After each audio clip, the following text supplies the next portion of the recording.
Good morning, Xbox. Welcome, everybody, to the 33rd episode of Good Morning Xbox. I'm your host, Mr. Boom Boom Kaboom, in the room. Yes, we have got a dynamite show listed for you this morning. Just a couple of side notes before we get right into the topics and introduce our panel. Eternal Shaddai cannot be with us for the second week in a row. He's still under the weather, feeling the ill effects of COVID-19. Hopefully he is back in the saddle with us next week. Cerebral Paul has not given us any notification that he would not be here, but he is MIA. So we're not sure what's happening. Maybe he's still playing Fortnite. I don't know. But anyway, let's get right into our amazing panel, and then we will introduce our fantastic guest who is making his first time appearance on Good Morning Xbox. Let's start our panel, and we'll go with Mr. Axel 1324. What's up, brother? Good morning, everybody. I'm feeling much better this week myself, so I'm happy to be here this morning, ready to get to these topics. All right. He might not be under the weather, but he's a ray of sunshine as always. Hey, we got Scrub Nurse in the house. Morning, everybody. Good to see y'all in the chat. We're going to have some fun. We're going to talk some games. Happy to have Crazy Lou up here, so I think it's going to be an interesting time. Grab your coffee. Let's get it started. Indeed. Coffee is going down great this morning. Speaking of a great combination with your morning coffee, Coolcat Terri's in the house. What's going on, Terri? All right. Hello, everybody. I hope you're all doing fantastic. And yeah, I'm ready for another great show. Should be a good one. And there you go. He wasn't late, and he's always great. The man who brings the crazy back to podcast. Crazy Louie Gaming is in the house. Welcome, brother. Oh, thank you, Newf. Happy to be here. Let's go to the show, man. I'm all psyched up today. Look at that. He's scrubbing those hands. So there we go. He is ready to roll. Doggy Dog is first in the house this morning with the super chat. As always, thanks for your support, Doggy. You are one of the great ones. Happy Sunday. Oh, good luck to Newf's 49ers later. Yes, they're going to need some luck. I don't know. I'm having a bad feeling about today, but I'm going to cross my fingers and hope they can pull out a big win versus those Rams. If they beat the Rams, that's it. What's it? On to the Super Bowl? All Come right. on, Rams. It's all about the Rams. Oh, Ram, you. All right. Let's get right into some of the topics this morning, and hopefully, like I said, Paul can join us here momentarily. Just 1 second here, guys. I got flipping all over the place here. Let me bring it up. Share the screen. That's what I'm looking for. Share the screen. No, I'm not looking for that. I'm looking for these. Here we go. Got it. Hey. My damn computer just stopped working. Here we go. Beautiful. Alrighty, guys. Alrighty, here we are. So hopefully you can see this up on the screen. This is kind of our first take of this morning. This will not be a long topic. Warner Brothers, they have reiterated that Hogwarts Legacy and Gotham Knights will arrive this year. Two of the most highly anticipated games for sure. So just want to find out from you guys, is the anticipation on these titles, is it still high? Do you think they will definitely come in and make their deadlines? That sort of stuff. Let me just read a little bit about it here. Warner Media CEO Jason Kilar confirmed on Twitter that both games will be released later this year as part of the company's plans. If you want to know what motivates us as a team, it's this mission to move the world through story. So that sounds promising. I know, like I said, a lot of Harry Potter fans out there. This will have to tide this over because there's no movies anytime soon, I don't think. And Gotham Knights looks like a really good game. The more I see of it, the more I want it. So let's, this is good news considering it seems like most of the time you hear articles and it's always like, oh, well, this game's delayed and this one's going to be pushed back. And heck, nothing's 100% guaranteed, but it does sound like they feel positive that they will come out. And it's been a long time. I mean, these games have been in development for several years. I mean, Rocksteady's making? Is it Rocksteady making Gotham Knights or is it somebody else? It's WB Montreal, right? Montreal. Mm-hmm. Okay, the Arkham Origins team. Good. Okay, yep. So either which way, they got top talent on this. So who wants to take it away first? Who wants to jump in and just kind of talk? Big Harry Potter fan in the house? Anybody? Come on, Terri. We got no Potter fans up in here? No. No. What? No. I mean, I'm going to play it. I'm going to enjoy it, but I'm not a big fan of how other people. I guess I was a little too old. I was a couple of years older from when it came out to catch me, but I'm excited for the people who are excited about it. I really can't say my excitement because you can't really say you've seen much about it. Maybe waiting on E3 or something. I would have to see a trailer, some gameplay for me to really get excited about this. Gotham Knights. looks pretty good as far as the trailer we've seen. I need to see more, but I'm glad somebody announces that it will arrive on time. But at the same time, we've had developers and companies say, yes, it will be on this date. And then 6 months later, when it's getting closer and closer, we have to push back. It might be another month. It might be another 2 weeks. It might be. I think with COVID, a lot of this stuff's going to be pushed back Hmm. in 2022 and 2023. I don't think the catch up period will be until 2024 on some of this stuff. Right. Well, let me ask you this one here, Scrub, and the rest can jump in on this. It sounds like it said nobody's really dying to play the Hogwarts, and we might have to see more on it. I think it's going to be probably a good game, but certainly from the visual aspect of the things I saw, it looks pretty good. Mhm. But let me ask you about the Gotham Knights, which is probably, it sounds like unanimous. We all put our hands up. More people excited for Gotham Knights? Oh Yes. yeah, Safe to say? I'm definitely excited for that. If nothing else, just the story and Okay. seeing how that's going to play out. Yes. Do you think the sales of this game may be significantly lower because it is not using the flagship character from DC? And I'm talking about Batman here. No, only I say this because Batman has one of the biggest and best rogues galleries in all of comics. So there are so many different stories you can come from that. Also in the comics, there are big, long, drawn out stories with the Bat family that has nothing to do with Batman. I mean, you say Jason Todd or Red Hood, even though he's not Batman, he's just a character in the Batman saga. Everybody knows who that is. Even if you play, Mortal Kombat or I mean Injustice, you know who the Red Hood is. You know who Batgirl is by proxy. You gonna know who Nightwing is. You're gonna know these characters more than anybody else in comic books. You're gonna know all these side characters. So I don't think that this is going to hinder it at all. Mm-hmm. Anybody else want to jump in here on this? So I just watched the Hogwarts Legacy trailer just now. It looks good, all things considered. It's an RPG, and I don't know how that's going to work out. I don't think we've seen a single RPG from WB at all, ever. So I think that's why the skepticism is maybe coming in. It looks like it has a lot of pre-scripted cinematic events, which is nothing wrong with that. That's the way the games are going these days. But yeah, I just can't get hyped over it. I just can't.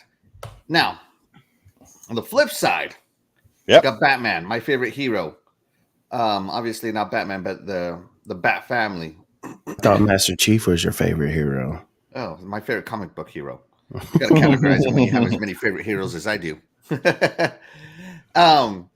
And Scrub is correct. He does have the best rogues gallery in the entire comic books universes. But not just that, the Nemesis engine or Nemesis system is going to make it exciting. If you die to a peon, he or she is going to get promoted, and we'll see what happens with that. It's going to be co-op for the first time ever. And if you're a Batman reader, it has the Court of Owls. Yes, which I didn't want to say, going to be amazing. Yes. So you talk about one of those stories, Scrub Nurse, that has these long, drawn-out stories. The Court of Owls storylines have always been kind of the organized crime group that can keep up with Batman. Right. So it's going to be the story fantastic. Underneath the story is the Court of Owls. Yeah, it's like the puppeteer, the puppet master kind of thing. So yeah, it's going to be super fun. It's going to be super great, and I can't wait to play it. I hope they don't delay it anymore. But what was the original launch date for these? All they said was 2022. They didn't give us a month or a season or anything, did they? They never gave us a date, which is the weird thing. No. Well, I And think if that's I the bring Did they give us smartest a thing. season like coming fall 2022 or coming? I don't think so. I think they said 2022, and I think that's what everybody's doing. They're hedging their bets to give them the max amount of time. They could drop in April, or it can drop on December 22nd. and I think that's Actually, best. Hogwarts has already been delayed because I'm looking at the trailer. It says "Live the Unwritten 2021," so it's already been delayed. Hogwarts was supposed to come out in 2020, I think, and then it got delayed to 2021, and then it got delayed again to now 2022. That's what happened. Yeah, there's no date on this article either, other than they're aiming for this year, which, based on the popularity of both titles, I would assume they will try to come in somewhere in the holiday time frame. Yeah. That gives them maximum time. Yeah. Clement Auburn in the chat says, "Why don't they just make a Batman game in the same universe as the upcoming movie?" No. Movie games are not good. No. Tie games have never been great. Except for the Matrix was probably the best one that I can think of that had a good tie-in. And the Wolverine. The Wolverine was really good. Yeah, but other than those two, everything has been trash, especially the superhero games. So I'm going to go with a no. I'm sorry. I'm still wrapping my whole head around Robert Pattinson as Batman. I cannot get that the teeth scene out of my fucking head. Yeah, there's a lot of things in there that's different, like the Riddler. I never would have thought of the Riddler to look like that, but I'm intrigued. I mean, kind of like a welfare version of Dr. Doom. give us something different, and it might actually work. As long as it's not Batman Forever, I think we're good. As long as it's not George Clooney, I'm happy. Right? No nipples. Yeah. Oh man. Those are part of the Bat family. and the Bat booty, man. Oh man. It's a crazy Louis. We don't know so much about you. Who do you roll with when it comes to the DC universe? You more of a Marvel guy? You like the DC stuff? I roll with Superman and Batman. Those are my two favorite superheroes. Yep. I love them both. I love Batman because of the villains he has, and Superman because he's the Man of Steel. Nothing can beat him except for Kryptonite. Oh man, he's so cool. Do you think so many people like those characters because they're that much better, or do you think it's because they get a lot more overexposure? Because like Green Lantern in the long scheme of things is pretty cool, but you don't see a whole lot of like Green Lantern anything, and Flash is pretty neat in his own right. So, but you never really see a lot of love for people outside of. Essentially, it's Superman, Batman, and probably Wonder Woman after that. Yeah, I think it's because of the enemies they have. Because if it wasn't for his enemies, he wouldn't be Batman. It wouldn't be. That's true. That's true. That, like I said, when I was talking about the Joker, and that's right. Sorry, Louis, you're breaking up on us, bro. I'm breaking up again. Yeah. Internet. Should I reset my internet? No, just keep going. It's fine. All right. It might settle out. It's not terrible. It's just like a couple second pauses. Okay. But it's same as Superman though. You got Doomsday there. Was it Doomsday? And you got Darkseid, for example. Darkseid is an awesome enemy too. Which every time he comes out, Superman starts to like shiver, like, oh man, this dude is coming. It's gonna be something real bad. But yeah. But like you said, though, it's probably because they're like the more popular heroes, and so people just look at them as the best ones. Because, like you said, Flash is good, Green Lantern is awesome, but I hear more about Batman, Superman, and yes, people talk more about them than all those heroes. Yeah, it is what it is. I mean, there are amazing superheroes, right? I mean, Superman. How can you argue with that guy, right? He's got a cool looking outfit. He's, I'll give another example. Like this game that was coming out, the new Batman game. Everybody was asking, who's the bad guy going to be? That's what everybody looks for. And the trailer's all about the Court of Owls. And when everybody saw that, everybody got crazy excited. They ignored that Batman was coming out. They just wanted to see the Court of Owls story.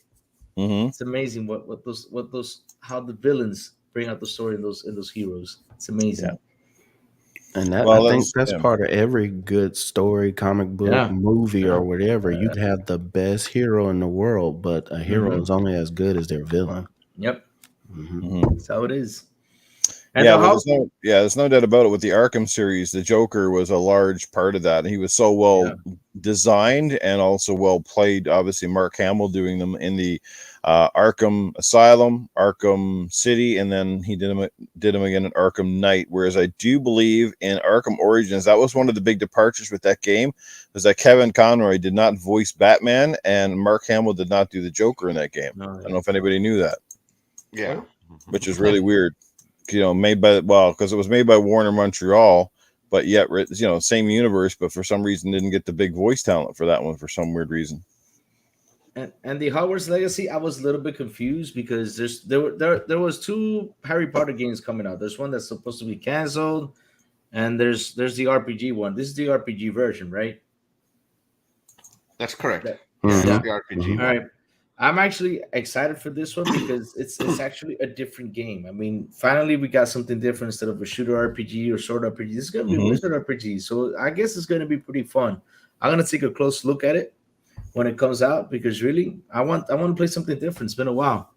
Just get out of the like the usual stuff, something new. Yeah. Do you think it's gonna use the microphones and be like you gotta say your spells to cast them, and if you don't say them right, they come out wrong. That'd be funny. I wish. That would be funny. You gotta Somebody pull with out a- your connect.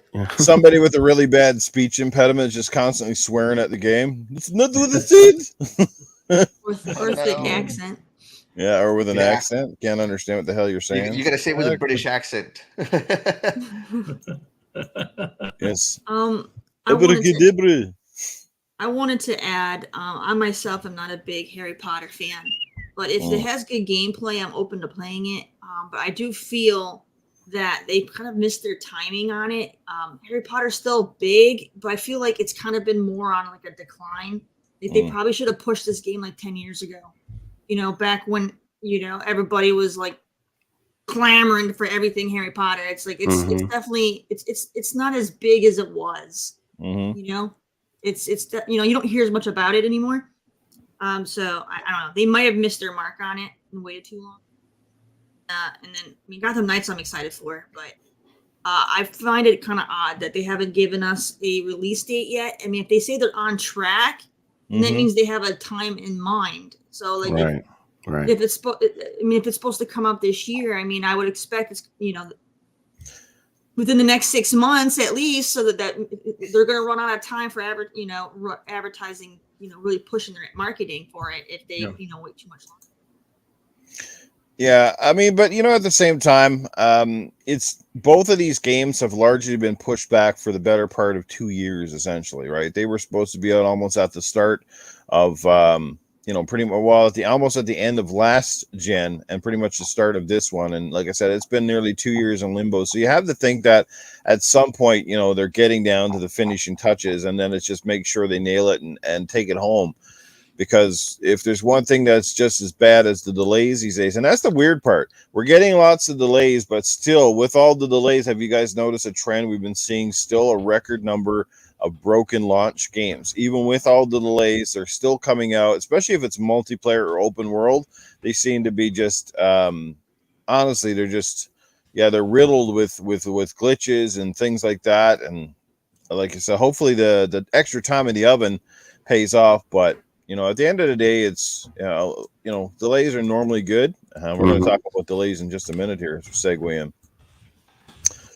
Hey, our good friend Sean, he's in the chat. He drops £8.99 in the chat.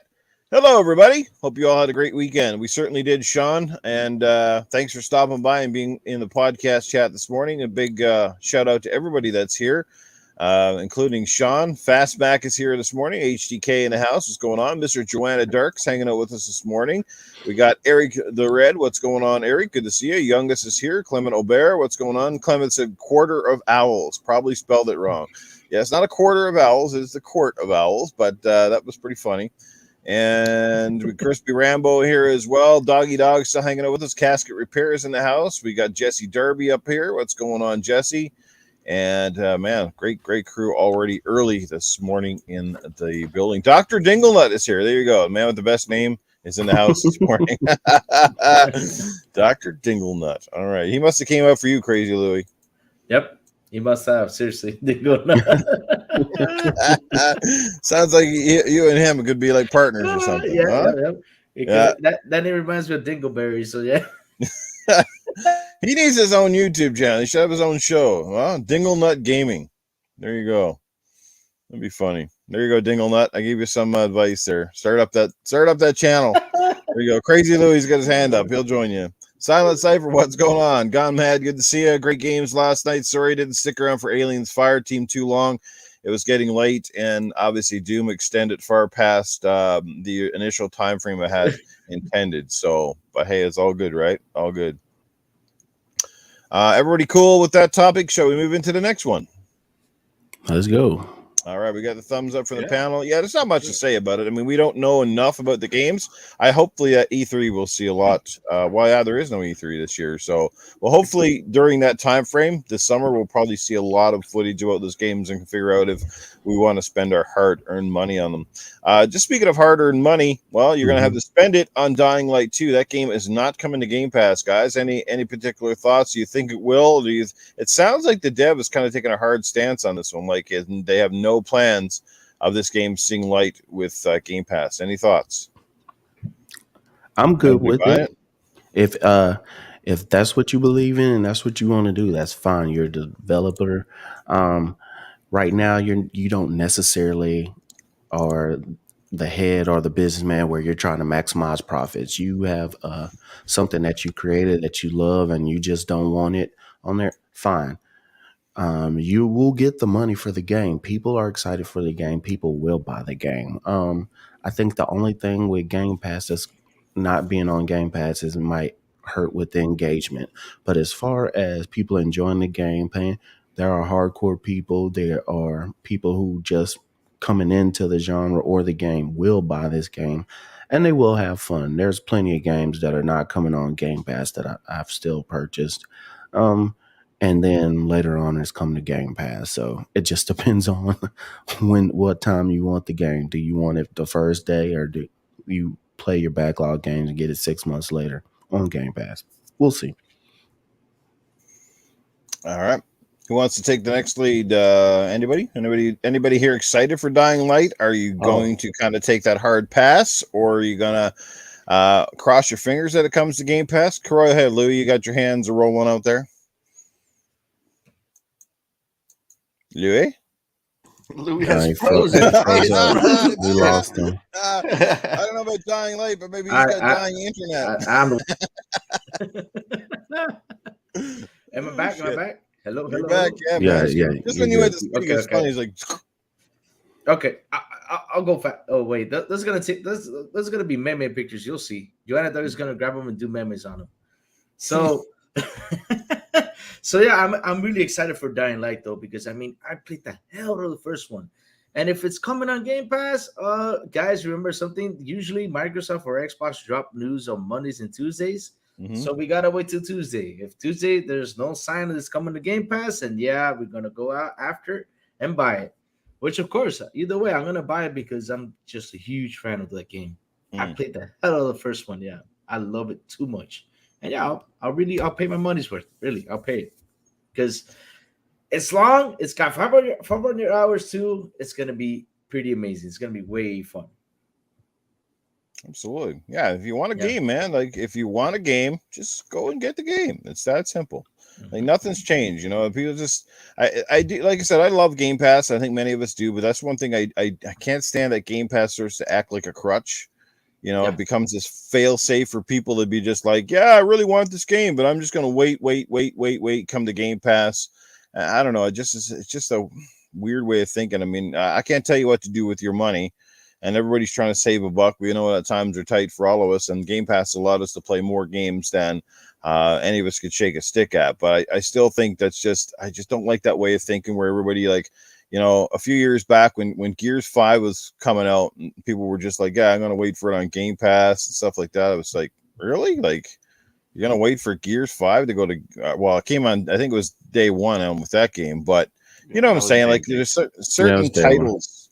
There's certain titles that are coming out and you just constantly like, now normally you kind of go, I'm pretty sure this person would have bought that game at full price if it wasn't on Game Pass. But yet it's that, I'm gonna wait kind of deal. I don't know. I mean, it's not a major thing. I just find it weird personally. Well, the good thing too is because you have Game Pass, you can save money. So when you do have a game like Dying Light 2 that comes out, and you do have to spend the $60 for it, you can. So that it's not. That's the thing about it. You have your pros and cons with Game Pass, but you can either get them for your subscription price, or you're not spending as much on every game that's coming out. So when you have one that you do have to shell full price out for, you can. But can you imagine if everybody took that stance with movie theaters, where they wouldn't go to the movie theater and say, I'm just going to wait for it to show up on They Netflix? They do with the streaming stuff. Like I went and saw Doom on my big screen TV with surround sound and everything. I didn't go to the theaters, one, because of the pandemic, but two, it was out here. I could sit down. I watched the movie. I've done it with a Disney movie before, where you pay the $30, your whole family sits there and watches, which is cheaper than the movies. But I wouldn't do it for like a big time maybe Marvel movie. But yeah, people are already doing it now. It has come to that. Yeah. Crazy Greek Dude has a point in the chat too. Even pre-Game Pass, you had people that would wait till the game was on sale. So I guess technically it hasn't really changed that much. It's just the way we view things. But anyway, I don't want this to become a Game Pass debater, because we could probably sit here all day. And I have a different way of viewing things compared to probably 90% of the population out there. But anybody else so excited for the Dying Light? Can't wait to get in, and don't really care if it's on Game Pass or not. Actually, you got a big grin on your face. Well, as you know, Dying Light is just not speaking to me. So for right now, Dying Light is a pass on my book. I really don't have much interest in it, and I understand it has interesting systems where your decisions affect the environment, and people tell me the gameplay is fast and fun and all this, and I don't know. It's just not for me. So for me, it's always been a pass. But as far as it not coming to Game Pass, that's also a non-issue with me these days. If I want a game, whether it's on Game Pass or not, I'll buy it. It's not a big deal.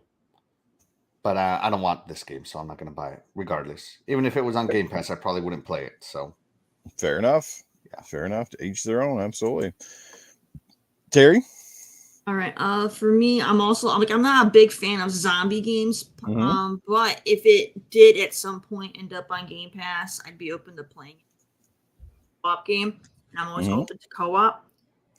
But yeah, I mean, it's just not really something that really appeals to me personally. But I do foresee. I honestly do think it's going to hit Game Pass at some point, even if it's 3 months later. I really think it will hit Game Pass at some point. So we'll have to wait and see. Who knows? They might just be staying tight-lip on it right now and want to surprise everybody that it's going to be there. Kind of like what happened with Rainbow Six Extraction. There was no news about it being on Game Pass until the week of its release. So it's like they just kind of pull that out of like the left field, like out of nowhere, that they just like drop that announcement last minute. So who knows? I mean, I don't want to say never is never is never. Who knows? They literally could tell us the week of. Or they'll come out a couple months later, like they did with Mass Effect Legendary Edition. I never would have thought that was going to end up on Game Pass. Right. So who knows? Anything's possible.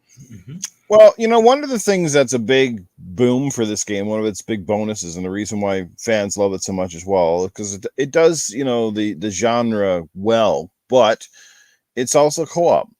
But we also see that that's a big boon for Game Pass is that co-op games, and we see how even with game like Dying Light is like on its own. If it comes out and it doesn't go to Game Pass, like I think it's going to end up just like Back 4 Blood and Aliens Fireteam and all these other co-op based games that they're hot for like literally 2 weeks and then nobody plays them. They're done, right? I mean, I didn't see a lot of people playing the original Dying Light for weeks and weeks on end. They came out, they played it during launch, they beat the campaign, they moved right on, and Bob's your uncle. That's, so I think it's more beneficial for games like this that thrive on a co-op community to be in a bigger service like Game Pass, where it has access to more players and people are more willing to try it. Like Axel said, this game only hits a certain genre of gamer. They're not likely to go out and spend that kind of money on a game if they're not convinced that they really want to play or they want to buy it. So, I totally agree there. I think this is a game that probably will, and it certainly should go to Game Pass, in my personal opinion. But anybody have a different take on that? No, No. I think it'll be one of those games where it doesn't come to Game Pass first. They get their sales, they look at their sales, they look at their engagement, see where it's at, if it's doing well, and then what they'll do is it'll pop into Game Pass. Like you said, I don't think anybody thought some of these games that were out were going to come to Game Pass. And then look at Death's Door. I bought Death's Door, and look, now it's on Game Pass. It's almost like a second life for a lot of these games. Yes, go get your money. Go get, if you want to get a little bit more, yeah, you'll come to Game Pass eventually. People are finding out that it is helping games, it is boosting engagement of games. I mean, some stuff has come to Game Pass, a year later, and then all of a sudden it just explodes with a lot of people playing, and then also a lot of people buying the game after the fact. So, it's not an inevitability, but it's something that's there. Hmm. All right. And somebody's asking me about this Smile, article in the Terry. chat here. Where did I see it here? I was just trying to pull it up. News about Dying Light not coming to Game Pass. Let me just find the article here. You guys can keep chatting about it here. Let me see here. Poor Terry, she's on the solo screen. There you go, Terry. I got the article here somewhere. I'm just trying to find it. While I'm trying to dig that up here real quick, any further thoughts? Everybody's cool? We can move right along. Well, maybe. Yeah, go ahead, Axel. So, Joanna Dark says that he just finished the first one and it was great, and he's looking forward to the second one. And I've never played the first one, so I have no idea what Dying Light is about.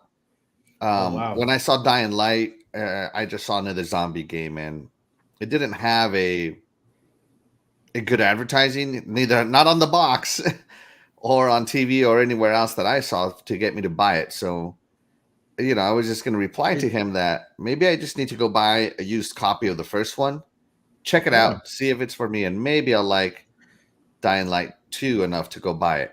But yeah, I'm with Scribners. I also bought Death's Door. They came out and beat it, and it came out on Game Pass, and I don't feel any regret on that because I didn't know at the time. And same thing with Yakuza Like a Dragon. I bought that one full price, and I don't know, like 3 months later, it came out on Game Pass, and it really doesn't bother me. Mm-hmm.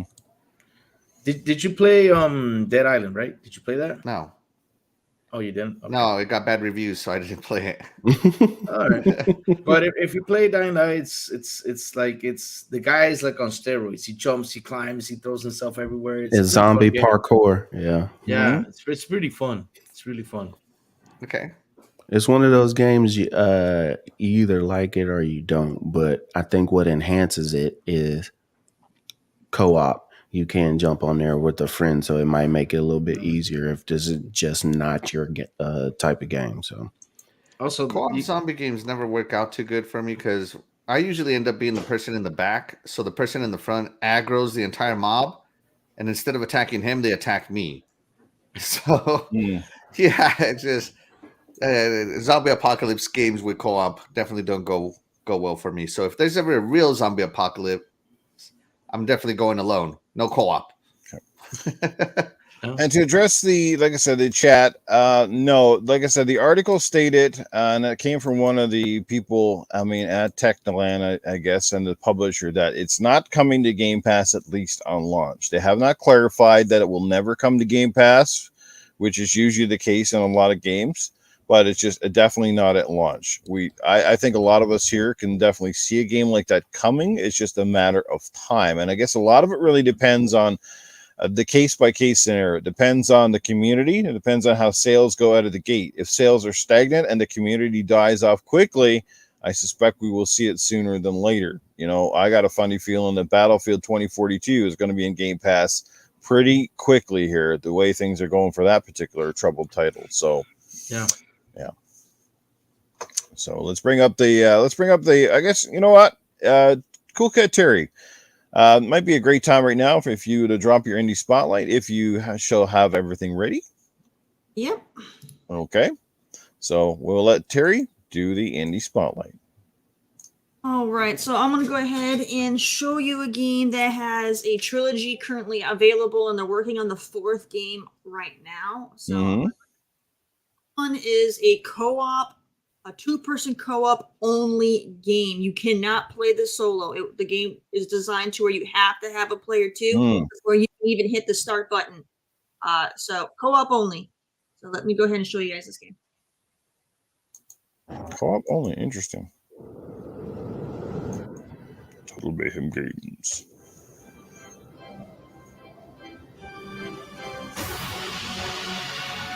This game about throwing snowballs.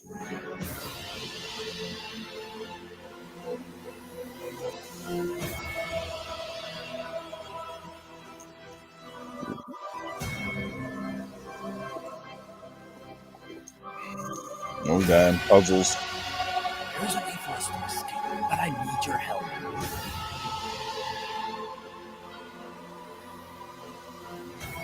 You will not stop me from lifting this curse. The trailer doesn't really go into too much detail, but what I can tell you is this is a game where you and your co-op partner will go in and you're basically lost in a blizzard and then you try to find shelter. So you and your partner go and you find like this old, like what seems to be an abandoned like castle of sorts, like this old fortress. So you go in there to seek shelter and you end up getting separated. So the whole game is you and your friend trying to get back together instead of being separate. And you have to solve puzzles the entire way. So this is a puzzle game. And it's very, very important that you have good communication because one player sees half the puzzle and the other player sees the other half the puzzle. And you have to talk to each other and use communication to explain what you have and what the other person has so you can actually solve the puzzle. Because you can only see from your perspective, not what they have. So usually one person will have the actual puzzle that they have to interact with to solve, and the other player will usually have like some sort of mural on the wall or a book or something that kind of is like the decipher on how to solve it. So the person who has a decipher will have to actually go in and be like, okay, well, put this with this and this, and you have to try to do it. And then if you don't, and then some of the puzzles are actually dangerous. You might fall into like lava or something. So if your partner isn't quick at giving good directions, you're gonna die. But it's a fantastic game. So We Were Here is the first game, and We Were Here 2 is the sequel, and then We Were Here Together is the third one. And right now, like I said, they're working on the 4th one, which will be We Were Here Forever.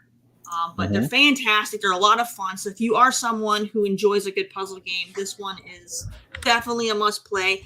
You can get the full trilogy on console. You can buy them individually on Steam if you want to just go one at a time.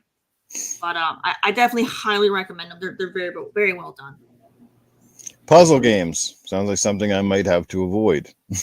Especially puzzle games that rely on somebody else telling you what's up. I can see friendships being ruined right now. Oh man! Oh, definitely. Did you rage? Did you play this on stream, Coolcat Terri? I have. I've played the first 2, and yeah, I know I really enjoyed. We had a lot of fun. We had some good laughs. But did you rage? There were a couple spooky moments that happened because I felt like someone was watching me, and then sure enough, something did jump out at me at one point. But otherwise, it's mostly just focusing on puzzles. It's not really a yeah. thing. Did you play that? Okay. Did you play that game and break out your best Stimpy voice? You stupid idiot! No, that's a Ren. That's a Ren. Stimpy's no, but. There was definitely some chaos because there is a puzzle where you think of like an old like Broadway theater kind of thing, and you had to like interact and slide like things around on the stage to kind of make the play out. And there's like this court jester that's like taunting you the whole time, and he's trying to catch you. So if you don't figure it out, he's gonna catch you. It's not good. So it definitely puts some anxiety in the mix on that one. And then I've had other puzzles where the person was too slow and I froze to death. So things happen. All right. Well, there you go, guys. Go check that game out. Another gem brought to you by Coolcat Terri on the Indie Spotlight.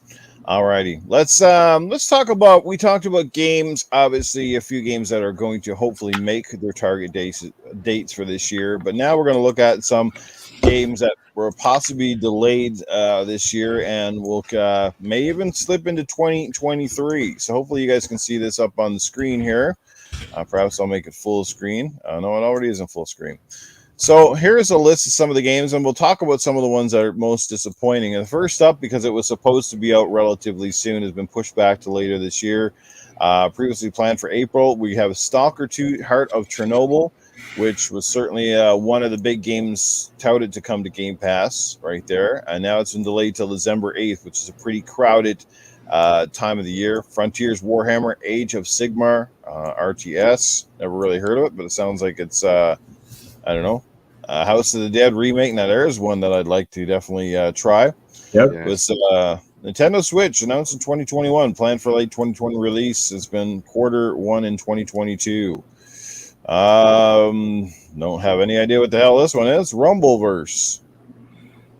Feel free to chime in on any of these right away if you heard of them, never heard of them, or couldn't care less. You can get the... Okay, then, yeah, I want to go back to... all right, let's go back to the start. Dead. All right, so... Chernobyl, yay or nay? Yay that it's delayed, or nay that it's delayed? I mean, what are we voting on? Well, listen. Are you excited or disappointed? I guess you could say. I mean, excited for the game, disappointed that it gets delayed.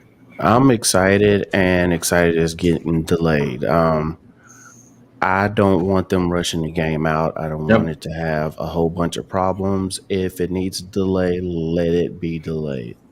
Mm-hmm. We have so many games to play right now. Let it be delayed. Yes, let it be delayed. I agree with you right there. Should be delayed. As long as it's polishing and make the game better, I'm happy with it. Because what I've seen, it looks gorgeous. Yeah. I've seen like a little short walkthrough that's on YouTube with the guns, and they're trying to push for 120 FPS or close to it and 4K. If they'll be able to pull it off, let them take the time to do it. Yep.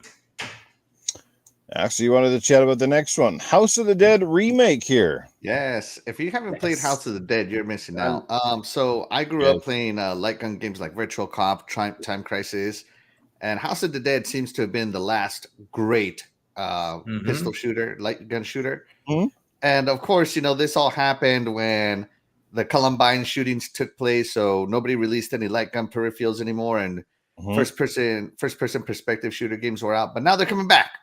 So I'm really hoping that this comes out. I know it's announced for the Switch, but to be honest with you, I kind of want it for my Quest 2 now that I have it. So yeah, I'm hoping that they bring it back. By the way, did anybody ever play the spinoff on the Dreamcast called Typing of the Dead? No. Yeah. So you had to type sentences to kill the zombies, and if you messed up, I mean, oh Lord, you had to. It was bad. And you had to type fast. So actually, this game on the Dreamcast taught me how to type fast through stress. Oh my God. So you either became a really good typer or a very frustrated person. I don't know, one of the two. So you either have your Dreamcast keyboard or you don't. That's one way to look at it. All right. Well, I think the next one we can pretty much skip past. But yeah, I'm excited for that one. And I hope that they actually bring out another light gun peripheral. I know they were saying they have a hard time working with modern day TVs, but there are workarounds. Like you can get the sensor style thing. And I'm totally with Axel on this one. Like a game like that for Oculus would be optimal. That would be the way to play it. Time Crisis. Right up in your hell. Yeah. Like Sean said, that would be mine. Yeah, you bet. All right, Rumbleverse. I don't think anybody knows or cares about this one. I don't even know. Maybe is that like a cell phone game? I don't know. No, that's the game. It's like Fortnite, but it's instead of using guns, it's wrestling stuff like lines, power bombs. I think it was E3. They showed it all. Yeah. Oh, sounds like it's gonna be another free to play hit. Yep. Oh yeah. Mm-hmm. Evil Dead the game. There's one. Any Ash fans in the house ready to kick some butt? Holy cow! Don't die, Newf! Don't die! I'm dying. Yes. This one has been touted for some time, and I know there are at least a small legion of fans super excited for it. And the developer wants to do this game justice by Bruce Campbell and by the franchise. So, yeah, have at her, people. Who's excited for this one? I am. Coming to everything, too. I am. I can't wait for Ash. What was the last Evil Dead game? The last Evil Dead game was on PlayStation 2, PlayStation 1. You guys remember? I used to play that game too. It was a great game. So I can't wait for this one. It's going to be loads of fun. I like how this article inconspicuously leaves out Xbox, though. Everything from PS5 to Nintendo Switch and PC. Oh. It's like, how come you leave the Xbox out of that sentence, though? What, you don't want people to buy it on the Xbox or what? Alrighty. Well, I think we're into like movies now. What the heck? Back to that RTS game, that Warhammer RTS. Okay, let's go up to Warhammer. I thought this article would be longer, but there you go. There you go, Warhammer. Frontiers Warhammer, Age of Sigmar RTS. That's going to be cool. Yep. I'm into Warhammer. I like this stuff, but I didn't know they were even making this. Huh. I didn't either. So more you know. I'm excited, but I didn't know it was getting delayed. Gonna have to check that out. Well, that is the only games that are on this article. Oddly enough, I thought it was longer. I didn't catch that they have all the movies in here, but we won't talk about the movies here all day. It'll definitely be more games delayed, but just like the Ford commercial there, the future is electrifying. So it'll be something we can definitely look forward to. But with the pandemic, with people having to push, not work together, these are stuff. Building a game is a co-op experience. It's harder to get your point across, to work together by sending emails and then passing videos around to each other and sharing your screen all the time. Sometimes you need to be right next to your person, talking and be able to bring these games together. So yes, there's going to be some pushbacks. There also, because of the pandemic, there are going to be some game developers and studios, because they don't have their stuff together, will use this as an excuse to keep pushing their game and give more time. So you're going to get a little bit of both. The only thing I want with a game that's delayed, when you finally do bring the game out, do not let it be a buggy, trashy mess and then say, oh, we'll have a day 1 patch and a week 3 patch and a such and such patch. Great example is like, I love Halo, love the multiplayer, love the campaign, but you can't tell me that you delayed it for the year, but then you push multiplayer up a month, but you still have big team battle a problem because you wanted to hit the date.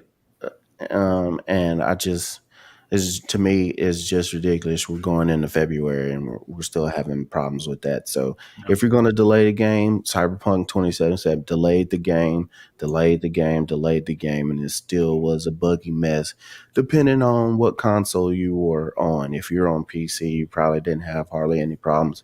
Or Series X, it would bounce from person to person what they played on.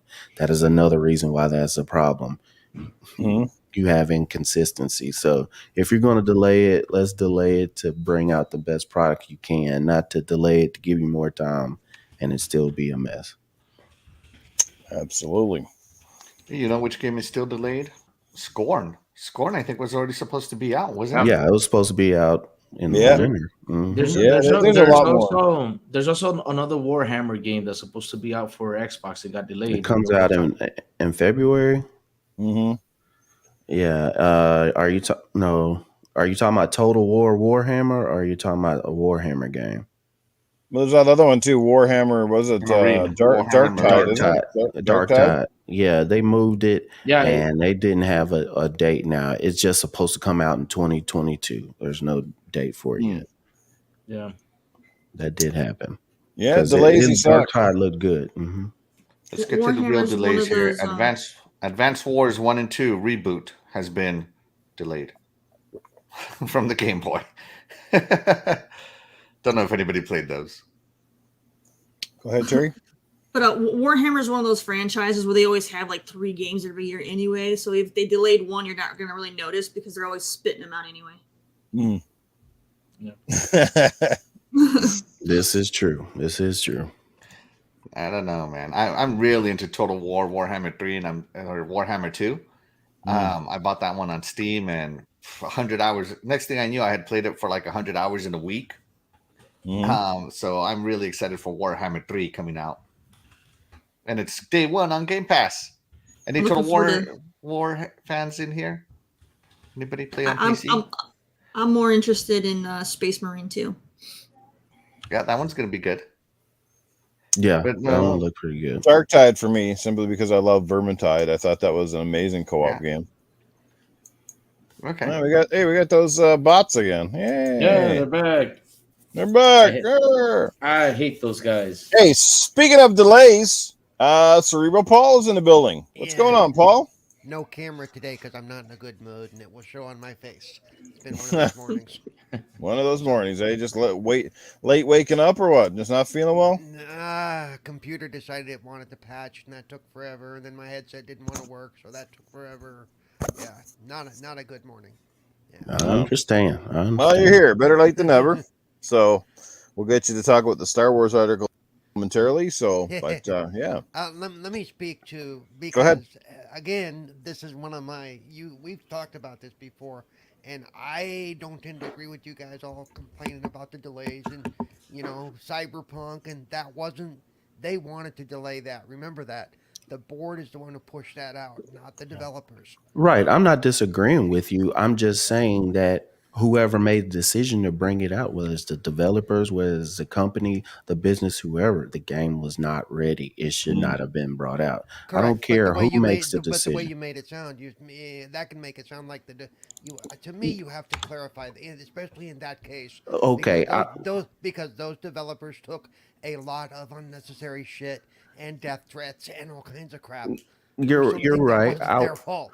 I will concede to you that I should clarify, but the only reason why I didn't clarify because this game has been out over a year and a half, so I think that most people would know why the problem was. But you're right. Keep clarifying because everybody does not know because everybody does not keep up with the games and the game articles as we do. But at the same time, in general speaking, if the game comes out and it's not ready, it should be delayed. Yeah. Whoever makes the decision. I just want to point out, like my roommate just getting back into console gaming, just got his PS5, so he doesn't have a lot of this back knowledge that we have. So I always view stuff like that. Like somebody, even if it's just one person, may not be aware. So part of it's also on the fans too. I notice, and what my statement on this, and I'm going to clarify, is the fact that and this is just my personal opinion. You may disagree with me here, but I also think it's the fact that CD Projekt Red got put on a pedestal they should have never been on. They went out and The Witcher 3 was a good game, but people went out and acted like that was the second coming of Christ. Like this was the best game ever on any console. And I'm sorry, it was not, in my opinion. It was a good game, but it shouldn't. But it got lofty. It got lofty praise. I think it was overpraised, and it put them like you're putting them up their Naughty Dog status, okay? And they are not Naughty Dog. I'm sorry, they're good, but Witcher was not Naughty Dog top quality, okay? I'm sorry. And Witcher 3 was a buggy piece of crap. That's what I wanted to say too, right? Because the game was. People don't realize that game came out and was a buggy mess for a long time, but the game was out so long and a lot of people got into the game after a lot of that stuff was fixed and done. So they didn't know about it, but that game was a buggy mess when it first came out. It was such a bad buggy mess that they gave us that really wonderful free DLC. Okay. The stuff they added to the game was amazing and they gave it to us for free. They made it sound like it was an apology, but and it almost should have been. So in that case, what was that? Was it the developers or was the CEO and the company making money? What would we say in that one? We didn't get the reports on that one. And to be fair, when that launched, I didn't follow it that closely because I didn't get it at launch. I didn't have to deal with it. I didn't get it till it was pretty much cleaned up. So. But eventually, after you keep seeing it, there's a track record. I'm just saying there's a track record. Yeah, it starts to look. Yeah. I mean, I gotta say something though. When I bought Witcher 3 because I'm a big fan of Witcher, I have one of the worst issues of a bug of all. I advanced. I didn't do a mission, and I advanced 12 hours into that. And when I came back, like to load the screen, it gave me an error. It gave me an error. It's like, what the hell is going on? It gave me an error. So I had to go back pretty much 24-hour gaming backwards. I mean, Yeah. I lost the 12 hours plus 24, and I was like, whoa, this really messed it up. So what I Yep. learned from CD Projekt Red was when they release a game, I'm gonna buy it a year later. I don't care if it's good. I don't care if it's awesome. It can be the game of the year, blah blah blah. They can say everything good, but I'll wait till a year later to buy them because I had really bad issue with it. In fact, I That's ran what, into a game relatively recently. I can't remember which one it was where I had yeah, to do the same thing. I had to burn literally 100 hours of playtime to go yeah, back and correct something that I had missed previously that wouldn't allow the game to continue. But I yeah. didn't know about it for 100 more hours of playtime. But I So I had will, to. yeah, I will piggyback like off of Pixel Big G. Look, Cyberpunk has a lot of bugs. Witcher 3 came out with a lot of bugs, but they were still fantastic, phenomenal games. Yeah. So, yes, it's not the polish. Naughty Dog has some great games, but I don't think that you can put CD Projekt Red down for the games that they do put because they are great games. They just seem to come out buggy, but the Yeah. games were phenomenal once you got past that. Oh yeah, that's true. It's just annoying. You don't want to do that. And then like coming from an older generation when you had playing games on floppy disks, when you're Yeah. playing games on cartridges, you didn't have the time or the excuse to come out with problems. The game had to be correct right then and there. Yep. So My big problem overall with the whole industry though right now is like I get delays. They've been a part of every, game development cycle that I can recall. But now it's becoming commonplace. Like my question is does anybody have a team that can actually get the stuff done in a time frame that was allotted to them to begin with?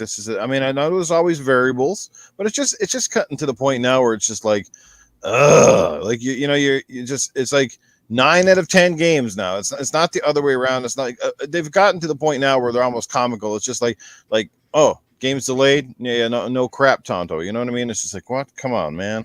I think. I think. No, part I of it is. think. Well, let me say real quick. Part of that is when they're looking at how long it's going to take them to do a game, they do have a plan. But hey, you know what? Shit happens. They're things take longer to do, or they overthink what they think the technology can do, and I mean, I think we notice it more because it's always announced, but it happens in a lot of big projects in a lot of different ways, not just in gaming, but in other stuff Mm-hmm. too. Building buildings, making mini malls. There's things that come up, and then you take and you throw COVID and all that crap on top of it. No. So I mean, and by the way, I am more forgiving of issues with multiplayer because they tend to run into problems that they couldn't really test for or foresee than they do single player games. Single player games I'm a little bit more picky about because those should be fully tested and cooked before they're released. Multiplayer issues I'm a little bit more forgiving about. You know, especially Sorry, Terry. nowadays when they're trying to throw 128 people at each other or whatever it is, you know. Sorry, Terry. You had something to say before I rudely cut you off there. I just wanted to, add to the conversation. You guys have kind of been jumping around a lot, but I kind of wanted to kind of chime in a little bit. Yeah, go ahead. I do agree with Paul that, I mean, it was, it's hard to go against the developer on decisions like that, but at the same time, the developers are the ones that are the face of it. They're the ones that are going to take the blow. They are the ones doing the PR. So they're going to take all of the stuff, good and bad. No one in the public eye is going to talk to an investor and want to know why they pushed it. No one does that. So the developers have to take all of it, whether it's their fault or not. Just like BioWare, when they had to push out, Mass Effect, not Mass Effect, but Dragon Age 2. They had to push out Dragon Age 2 because EA wanted them to get it out right now and it wasn't ready. Yeah, I played that BioWare too. had to take all the heat. That's the way it is, So they're the ones that have to do the PR and try to sugarcoat it the best that they can and try to fix it. They're the ones that have to mend the fences. So it's on them. And it kind of reminds me of kind of like in the military. It doesn't matter if some officer high up barks an order. If you and your crew do something and it doesn't go well, your commanding officer in that squad takes all the heat. You don't go and complain to the officer on top. You know what I mean? So that's how it goes. So I kind of have to disagree at the same time with Paul, because no one cares about that higher person. It's not on them in the end. It's a mixed bag, because it's a symbiotic relationship, and it just depends on how to. Here's a good example of development team that wasn't finished, and then execs that pushed at the same time, and you had problems. The Halo Infinite trailer, when you got Craig. Craig wasn't the only problem in that trailer. There was, for a game that was supposed to be, we're putting all this work in, we're putting all this polish in, we had this new engine and stuff. Seeing all the pop in and all the different stuff that you weren't expected to see. It The was lighting. the light. It was not ready for a E3 stage. Yeah. So they were probably rushed to get it done, but also the execs looked at it and said, go put it out anyway. So it's one of those things, but we got something better in the end because of that. So there's always going to be back and forth, but I don't think in the situations you can say it was the execs and the developers were just trying, so blame the execs, or go it was the developers and the execs getting no blame. Both need blame when you're having problems like this. It's just who's going to get the most amount. Also, I once talked to the CEO of Lala Studios, the ones who made the new Battletoads, and he himself even said that a lot goes on with the whoever the lead is when it comes to the developer studio, because one decision that goes wrong, it has a domino effect. He himself said that he made decisions that cost the company millions of dollars because it was a bad decision, and then it dominoed where it screwed up the marketing team, and it screwed up everybody else, and so it just kept getting worse after that. So I mean, even though Microsoft was being lenient and trying to push them to get the game out at the same time, it was still on the CEO of Lala, still making mistakes and costing millions of dollars. So you can't just be like, well, the board members are pushing to get out. I mean, they're still accountable in the studio for the things that they're doing wrong too. Correct. That's exactly what I'm thinking, Terry. And then to jump back to Witcher 3, because like I said, you guys are jumping all over the place. The jump back to Witcher 3. I always hear a lot of fans going on about how that game was so great and how it was a masterpiece, yada yada yada. But yet, over 50% of the player base never even finished it. So I don't understand how people try to use Witcher 3 as that pedestal game of how great Exactly. not Cyberpunk, but CD is. I When think majority of the people never even completed the game. How can you go on? I don't get it. I don't get how you can say I'm going to tout this game as the end all be all game, but I myself didn't even finish it.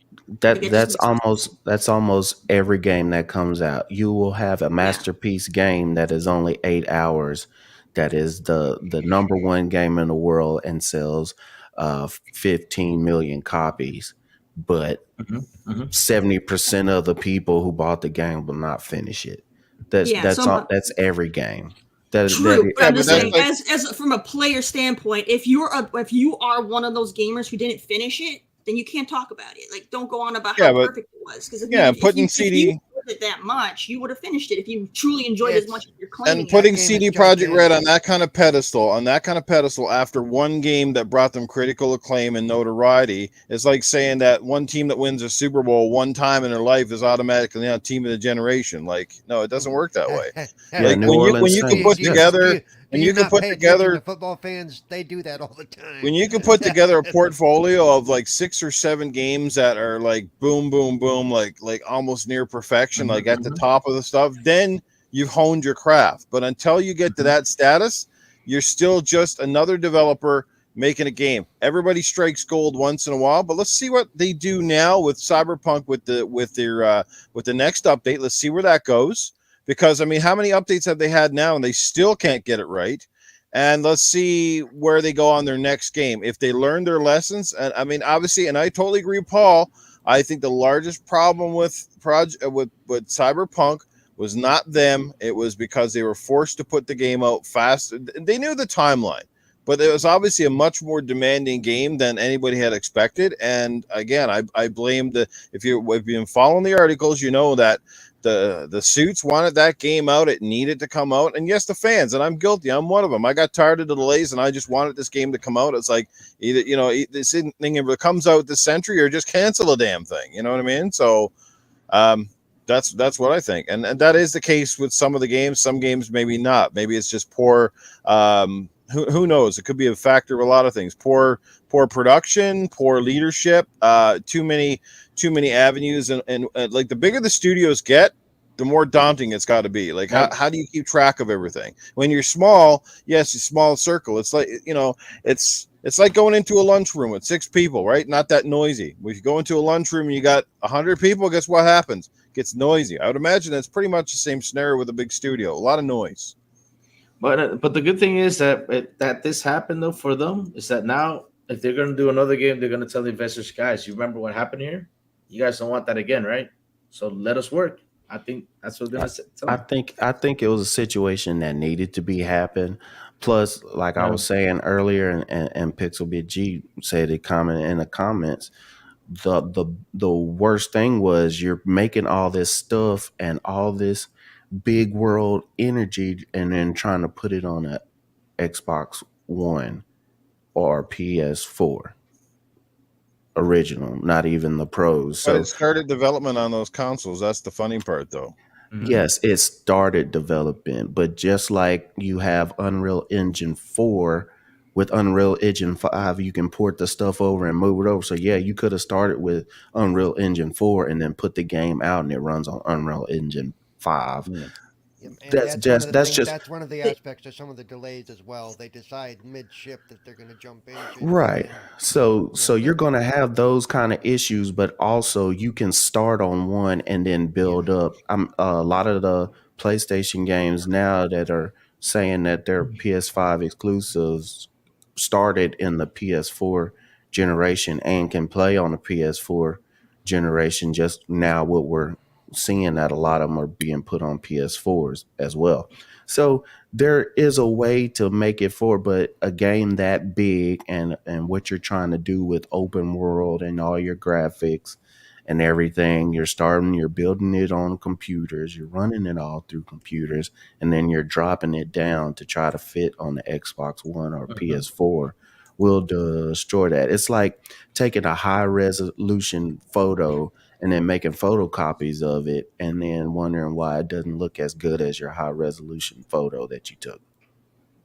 Which, again, it ties right back into that accountability, because the devs are the ones that made the decision to keep pushing it for that generation and not the newer generation.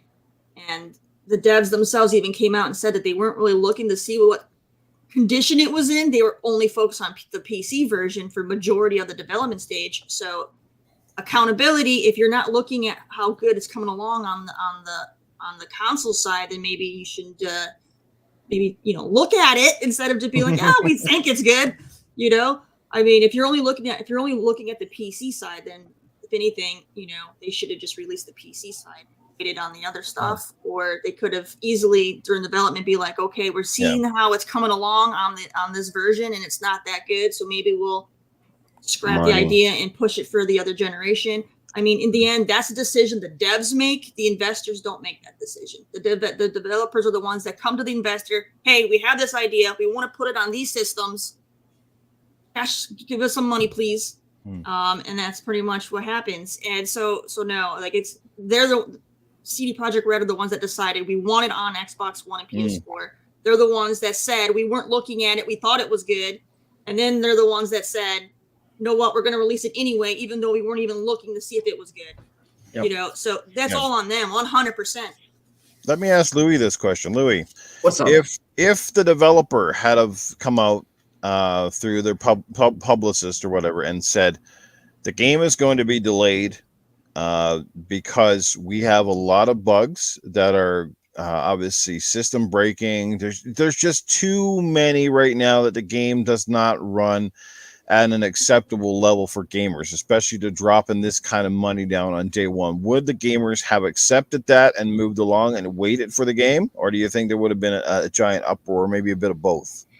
I think it would be a little bit of both because the game got a lot of hype. But you guys remember the E3 when Keanu Reeves came out? I was Mhm. one when I saw Keanu Reeves. Oh man, Keanu Mhm. Reeves! I was Yeah. hyped, but then I said, "Wait, this is CD Projekt Red. I gotta wait a year though. I'm gonna wait a year to buy it because I had a issue with the progression, like I said, and yeah, it's gonna be a little bit of both. A lot of people are gonna be mad. A lot of people are gonna be like, okay, cool. But I mean, I would have been fine with it because really, I don't want a buggy game. I want my game to come out good. Like if I'm gonna pay my $60, I want to be happy that I paid my $60 and not have any problems. I mean, look what happened to Outriders. That's a big example. Outriders came out last year on Game Pass, and look the issue it had. It had a really big problem with the progression. I mean, people played the game, and when they loaded up again, all of a sudden, all the items and everything just poof disappeared. And the Mhm. servers for And co-op. and everybody was like, "What?" And what happened though is nobody played it anymore. They said, "Bye bye."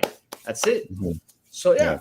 yeah, I'd rather have them delay the games and fix all the bugs up so this stuff doesn't happen. Seriously, I want to play my game nice and neat. If I'm gonna pay for it, I want it to be nice and neat with no Right. problems.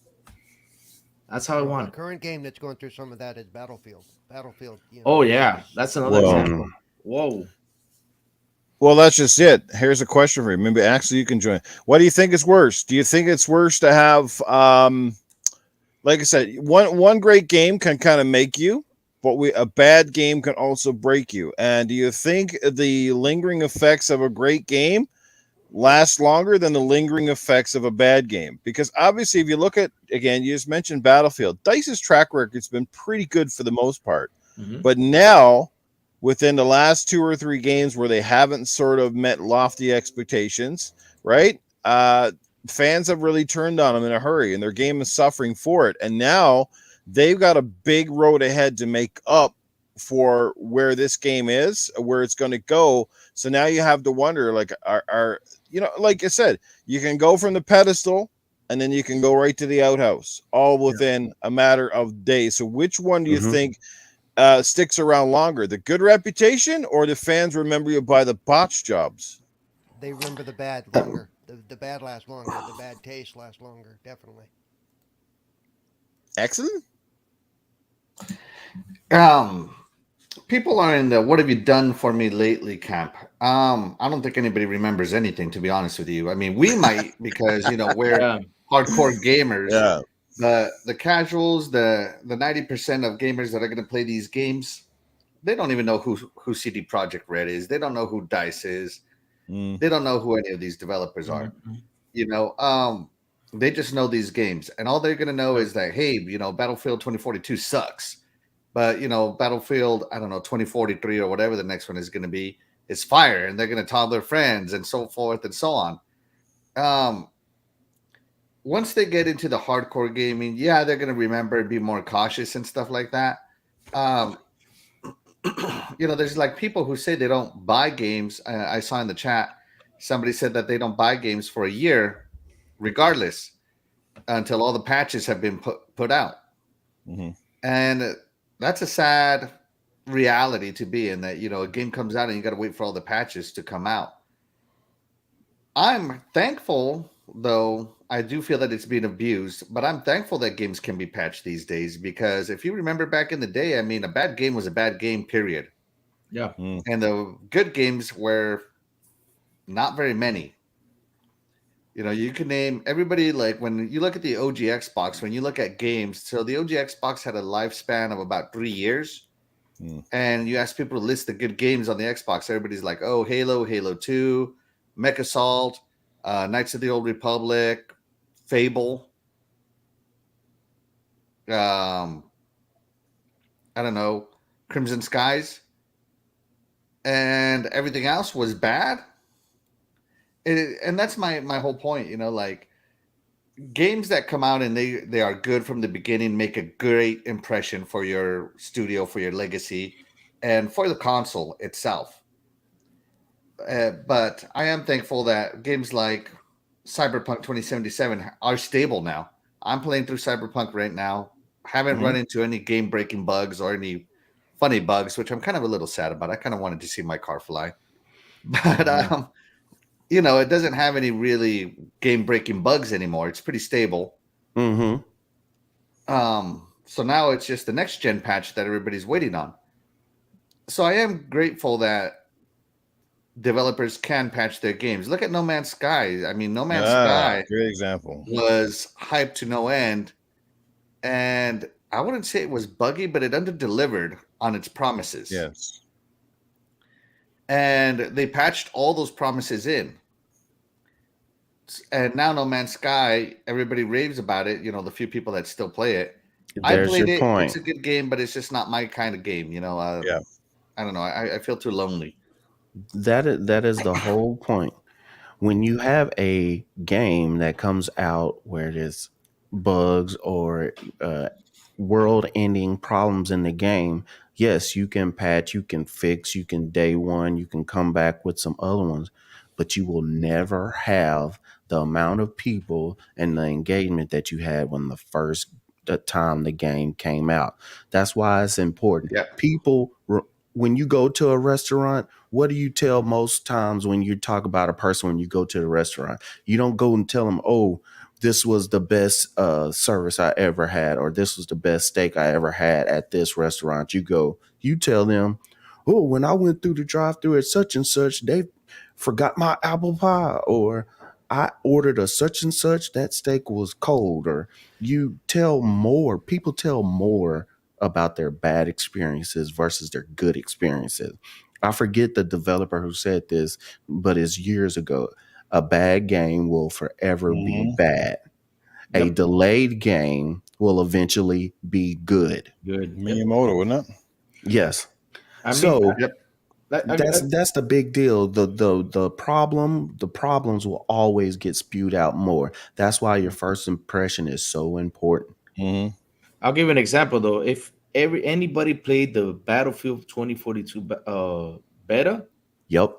everybody who played it, the only one who actually had a good beta run was Pong Sol. He was happy with his beta. That was him. That was the only one. But everybody who played it though was like, man, this needs to get delayed a year. Seriously, it needs to move out for a year. Mm-hmm. I mean, I remember playing this screen tear. I saw. Oh, it was horrible. I saw the Wonder Woman airplane from the 80s running around, Mm-hmm. The tanks just couldn't function well, nothing. I was like, man, this game needs to get delayed at least a year. I don't know what they did in a month, though, but they pretty much fixed the screen tear and everything, but everything else is still messed up. Seriously, should have delayed it, though. Right. But Call of Duty, when they put out their beta, it wasn't even a beta. That damn thing was an alpha. You couldn't even see the players. There were just boxes running around the screen. You were getting kicked out with the servers. It was horrible. Yeah, I posted a bunch of them on Twitter because the development team was like, please put on Twitter all your bugs and send it there. So it was crazy what it was on there.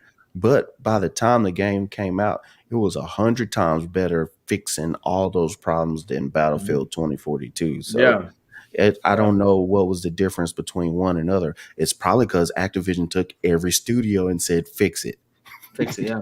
That's probably the only thing that made the difference. So it is important, like I said, the first foot forward, because people, especially in this day and age, look at us. We're talking and reaching out to other folk. We have Twitters. Yep. You have all these different social medias there. If something is bad, you can pass it along very easily. Yeah.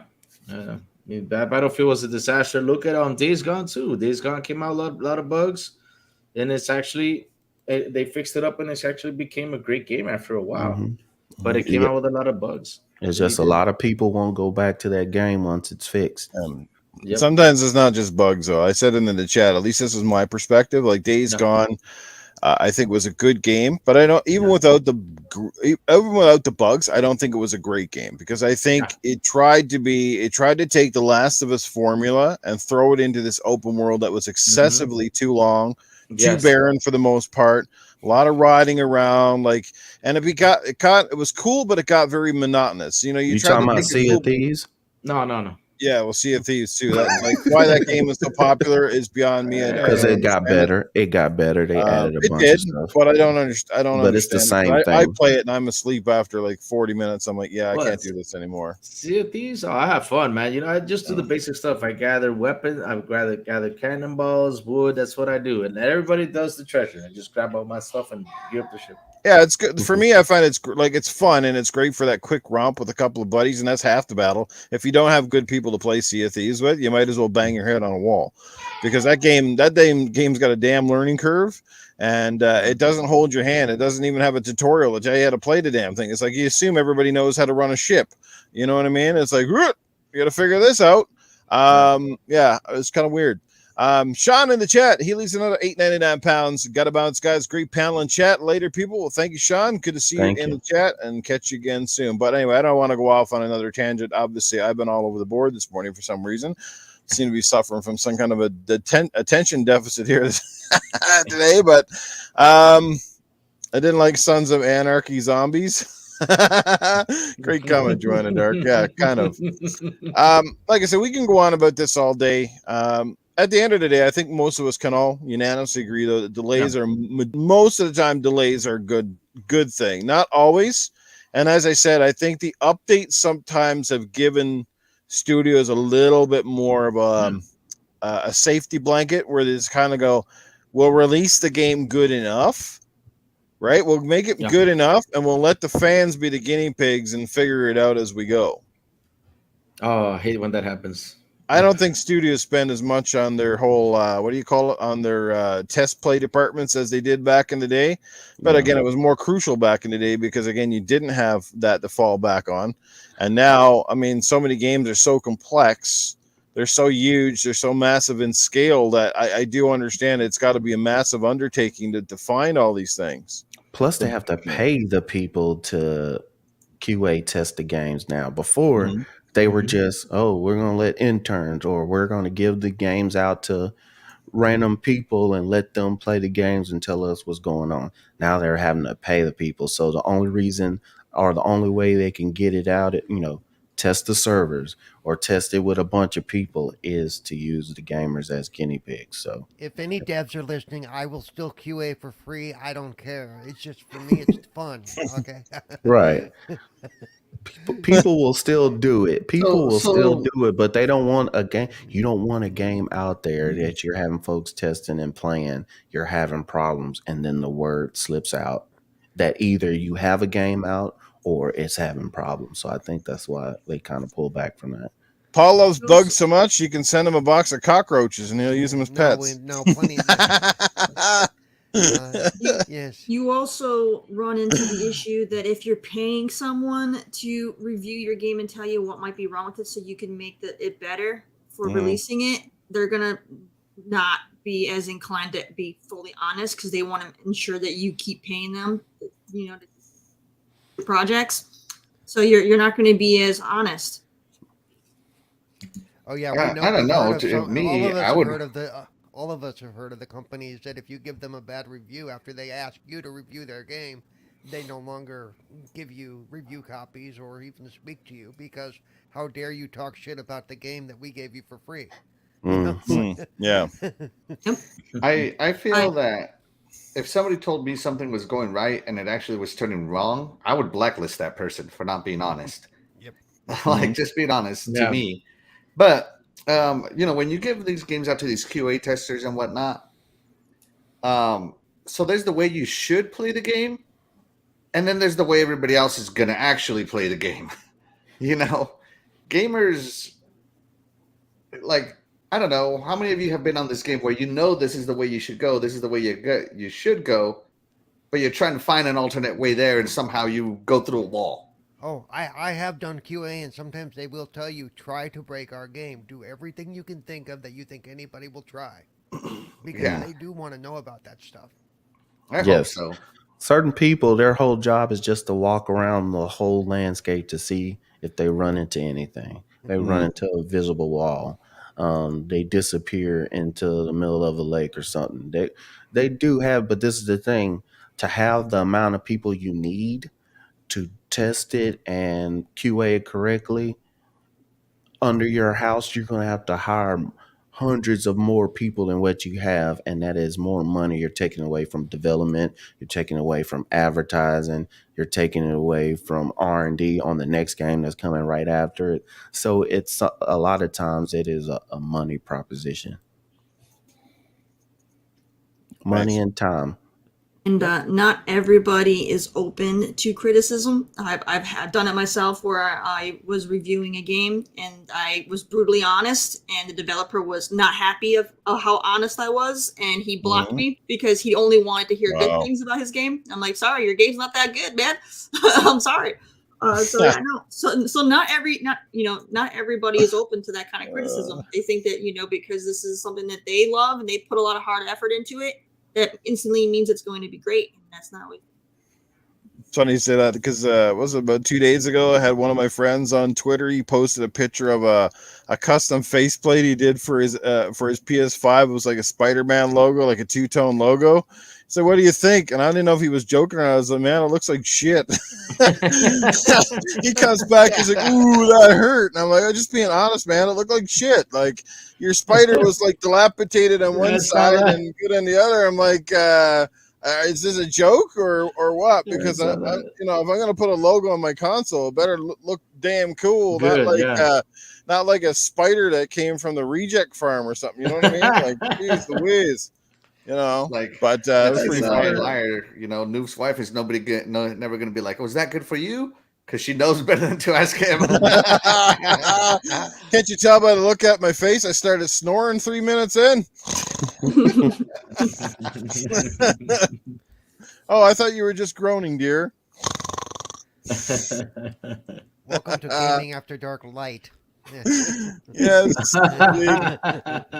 Let's get to the super chat real quick. What's going on, Dan White? Good to see you in the chat. Lost Forever. How's it going? King Supreme coming in with $5. Mr. Boomstick XL doing a show speculating that Microsoft is buying Sega.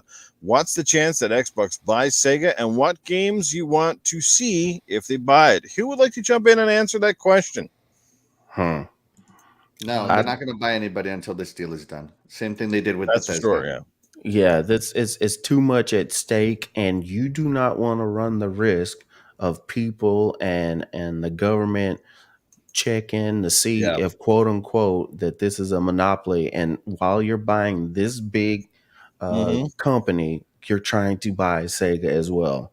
What you need to do, go and finish what you're doing, make sure everything is up to par, finish that out, and then if you want to. Nobody's saying you can't be in talks with anybody, but I don't think that you're going to hear anything with this big of a deal coming out about anything else. It's just going to be rumors, and it might have some truth in it, but it's just going to be rumors.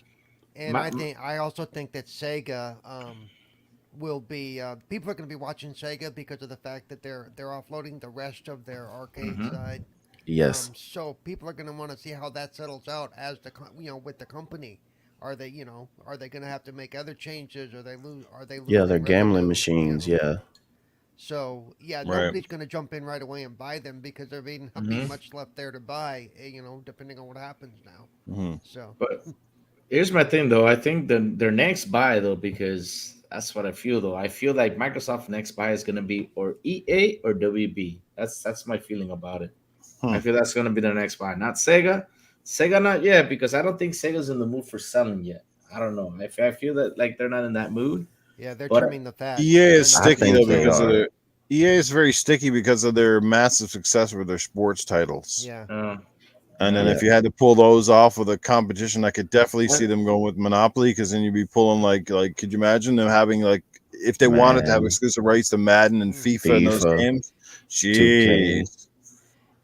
Like even for the same as Sony, if Sony was to try to buy EA, the same thing, just because half of the games that are massive for them are sports games, which are universal, and unless other people are going to start making their own sports titles, like we saw back in the Dreamcast era, where you had and the original Xbox era, where it seemed like everybody was making sports games, that's a huge problem for fans right there. The way you can avoid some of that monopoly jibber jabber is by saying in the agreement that you will not make these games XYZ exclusive for the next Right. 100 years or whatever, you know, because that's the only reason it might become a monopoly if they don't offer it on other systems. Well, as long as hmm they continue to offer it on other systems, it's not a monopoly. Yeah. and I do believe that Sega is posturing and positioning themselves to be bought because they are getting rid of a lot of their stuff that has nothing to do with gaming. Um, Yeah, Sega, maybe. yeah, Maybe Sega because has their machines, that their little gambling machines and different stuff yeah, like that. When you want to be bought, especially if you want to be bought by a certain kind of company, you will get rid of all that stuff. Nobody's going to be a gaming company and wants to buy Sega, and Mm. you own a gambling section, or you own a such and such that has nothing to do with what you're good at. So I think they are posturing themselves to be bought, but I don't think until or all of that clears and to all yeah, Activision Right. clears, you're going to hear anything serious. Mm. yeah. But I think maybe probably they're selling because of the COVID. I mean, because maybe gambling's down, and they're like, okay, these machines, let's get it out of here because right now it's leaving me lost here. So yeah, maybe Well, they could literally sell off different aspects of their uh, division to different Well, people. It doesn't have to be the whole thing. Like one person could buy one, somebody could buy something else, right? well, and hmm the whole yeah, thing with their arcade side was they actually sold off 80% of it last year. Yes. And this is just the final 20%. They're just Yep. finally going, we're done, you know.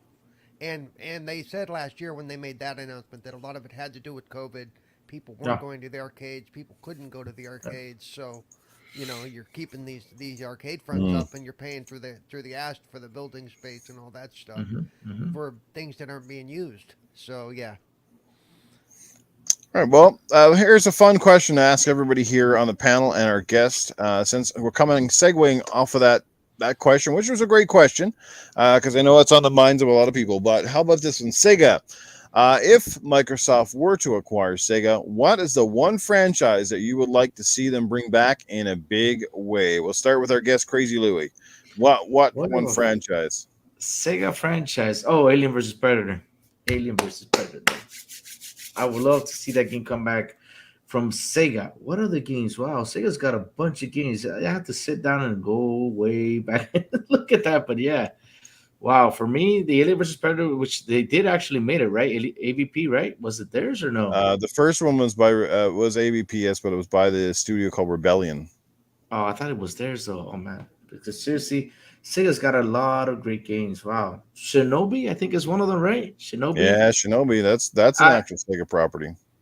they already brought Streets of Rage the other day, so yeah, I'm not gonna talk about Streets of Rage. I love playing those games. What other games Sega had? Wow, they got so much games. I said name one, Louis, not the whole series. Okay, yeah. All right, all right, all right. Cool Shinobi. Cat I'll stick with Shinobi. Shinobi. All right, Shinobi, Cool Cat Terri. How about you? What would you like to see Um, them bring back in a big way? Fantasy Star. No, Condemned. I would want to see Condemned come back Ooh, because that was nice. definitely one Nice. of the best like thriller kind of like games I ever played back in the day. Condemned, hands down, needs to make a comeback. Wait, Condemned was Sega's? Yeah, it was Sega. Yep. What? Yep. You're Mhm. kidding, right? Nope. What? No. So wait, you're telling me one of the greatest games I played last generation for me? No, wait, way before generation for me was a Sega game? Yep. No. Mhm. Yeah. Yes, sir. What?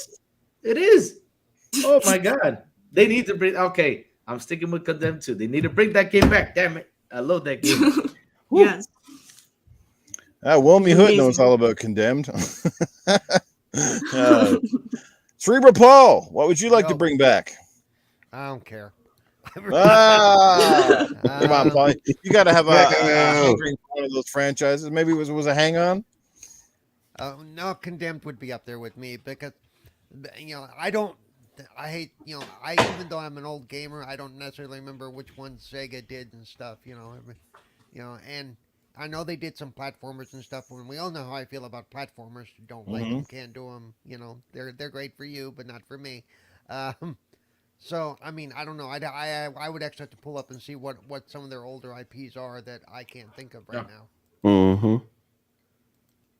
I'm still Afterburner, happy about Hang the On, Condemned. Shinobi, Space Harrier, Zaxxon, Oh, yeah. Fantasy Star, Ooh, Zaxxon. Altered Beast, Golden many, Axe. I spent many hours playing Zaxxon. many hours. So They yeah. have a lot of properties. This is the thing. Like Sega's scary because they have a lot of dormant properties. Like that's the thing. Yep. And you buy them, you get IPs up the yang yang, right? And internal IPs, not stuff that's cross licensed and a lot of BS. It's like their arcade division is like, just think of it for racing games: Daytona, Sega Rally, Virtua Fighter. Ooh, You know, Virtual like they Fighter. used to There you own go. the That's it right arcades. there. That's it right there. Because I've actually mentioned that over the last year. I would love to see a new updated Virtual Fighter. Virtual Fighter was awesome in the arcades. Because Yeah. Oh yeah, that was Virtual that was Fighter the one was that kind fun. of started it all for me. Oh, First time I saw Virtual Fighter. and they're Virtua reviving. Cop. And they're reviving. Which game? House of the Dead. House of the Dead. Yeah, I love that game too. Now, some of those older titles that I see that are old arcade or retro titles, I could almost see Nintendo going for some of that stuff because that's kind of retro is kind of their jam. You know? Mm-hmm. How about you, Scrub? What would you bring back? Oh, I got a couple of them, but I would probably say just to have it like a party racer fun game, bring back Crazy Taxi. Ooh, That that's was a good cool. one. But, Yeah, you know, a new one. I'm thinking also, like Jet Set Radio, like Fantasy Star. You can have all those things that you can keep on and building on. But yeah, bring back a Crazy Taxi, and then Jet Set Radio. Since we don't have, now I can't call the game anymore. That reminded me of it. That is now Insomniac made it for Xbox One. But Oh my God. isn't there? But Fantasy Stars still continue making games. I mean, I Sunset think I saw- Overdrive. Sunset Overdrive. That's what I'm thinking of. The Sunset Overdrive reminded me a little bit of Jet Set Radio. So, but that's a fun game. But I'd definitely say Crazy Taxi. No, Very nice. Fantasy Star too. Yeah, all of that stuff is still going. But I'm Yeah, it's saying still if going. Xbox and Microsoft had it as under their wing to have something that's an exclusive, yes. How about you, Axel? What would you bring back? Seaman? Leonard Nimoy is gone. He can no longer voice it. Seaman on the Sega Dreamcast. My God, I Hey, remember that came out. don't knock it till you played it, man. I have that game. So I wrote down a couple of my favorites. Obviously, the number one is Panzer Dragoon Saga. I need to say, I need a sequel, a prequel. I don't know, something. I need something in the Panzer Dragoon Saga. I know that they're doing the arcade shooters, the on-rail shooters, the remakes. Yep. But the Panzer Dragoon Saga is the one that everybody wants. Right. Skies of Arcadia is another good one. If you've never played Skies of Arcadia, you're missing out on some good old Sky Pirates. Yes. RPGs. I don't think Sega made Grandia, but I do believe that it released originally on the Sega console. That was a good one too, Grandia. Wow. Yeah. And of course, I definitely want a nice turn-based Shining Force game. Shining Force was just always a good strategy RPG. Very straightforward, nothing super fancy about it. And if you were a Sega Saturn only, you only got episode 1. You had to wait till fan translations of episode 2 and 3 came out, and you missed out on a great story. We all did. Yeah. Burning Rangers is another good IP. I think that they should really focus on fighting fires with technology. I thought that was a really good game, and of course, Nights into Dreams. Damn. Of course. Going on that old Axel over there. Bring Yeah, I am a Sega kid. I was a Sega kid growing up. I didn't have a Super Nintendo or a PlayStation. I had Sega. So Sega. I was Absolutely. a Sega kid, hardcore. Yeah. I mean, not to mention some of their huge new properties that have been hits, like the Yakuza series, which are huge, and a few other ones. Like I said, they oh boy, that would be a heavy purchase, man. I'm gonna tell you. Silent Cypher in the chat dropping $2 says, "Gimme Full Auto 2." Remember that game, everybody? And King One Supreme, he drops $2 in the super chat. A GOT type Shinobi by the Yakuza devs, yay or nay? I'd say that would probably hard to say on that one. All depends. I don't know. What do you think, guys? Shinobi by the Yakuza devs, yay or nay? Shinobi's more of an action game, I would think. Yeah. Right? So, Yeah. yeah, that's what I would go. Whereas Yakuza's more of an RPG. So And they might I don't put know. some little silly spin on Shinobi, which I don't want. I think Shinobi should play more like Ninja Gaiden. And Yes, to yes, me, yes. and to me, Yakuza's more like watching a movie with a couple of play breaks in it. That's like, What if you made a Shinobi game by the Tenchu developers, which are now part of Microsoft? I would take that. No, they're Like, not. you know, The Tension developers are owned by From Software, I think. Aren't they? Nope. Tenchu licenses it with Oh, From Software right yeah. now, but Activision right. Oh yeah. No, Um, gotcha. can still make the old stuff. But yeah, no. That would be fun. I think it just has to be a faster game with good stealth elements. Correct. Shinobi. Yeah, that would be cool. Yeah, different parts, fast action and parts, and a bit of stealth and some other parts. Absolutely. Well, that would be my pick. I would bring back a Shinobi and do it justice. I just love the character and the stylings, like to bring it back, and I'd like like a modern day take on Revenge of Shinobi, which is my favorite Shinobi game in the franchise. I love that game so much back on the Sega Genesis. I played the living devil out of that. That's just so much. Neo is the Shinobi you want. I'll disagree with on that. I don't want a Shinobi game where you're dying every 20 seconds. That's no good. Yeah, I don't know, man. Like definitely Shinobi, and I think an honorable mention, Altered Beast. Because could you imagine an Altered Beast game done not as a side scroller, but as a 3D action game in the vein of something like the Castlevania series? Just the whole fact that you could turn into different things, like different creatures, I think would make an amazing, really cool game. Rise from your grave. Let's do it. Absolutely. Like you could just imagine the cinematics for that kind of game, right? Imagine the transformation cinematic, growing a snout. Because it had a cinematic in the original every time you changed into a beast. Yeah, watch yourself and your clothes busting off, aka the Incredible Hulk.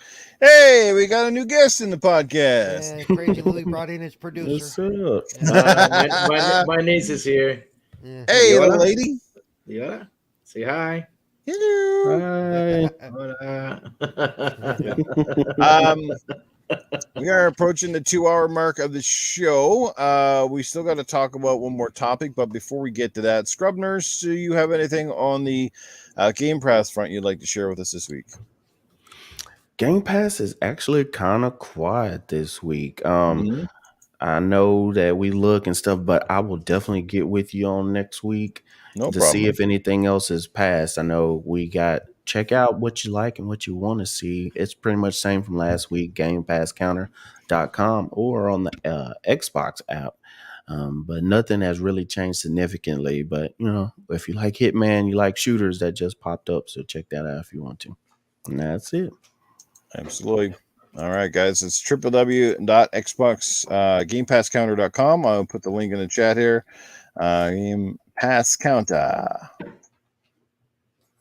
All right, .com. Axel, would you like to talk about anything cloud related today before we hit our last topic? Sure. All Why right.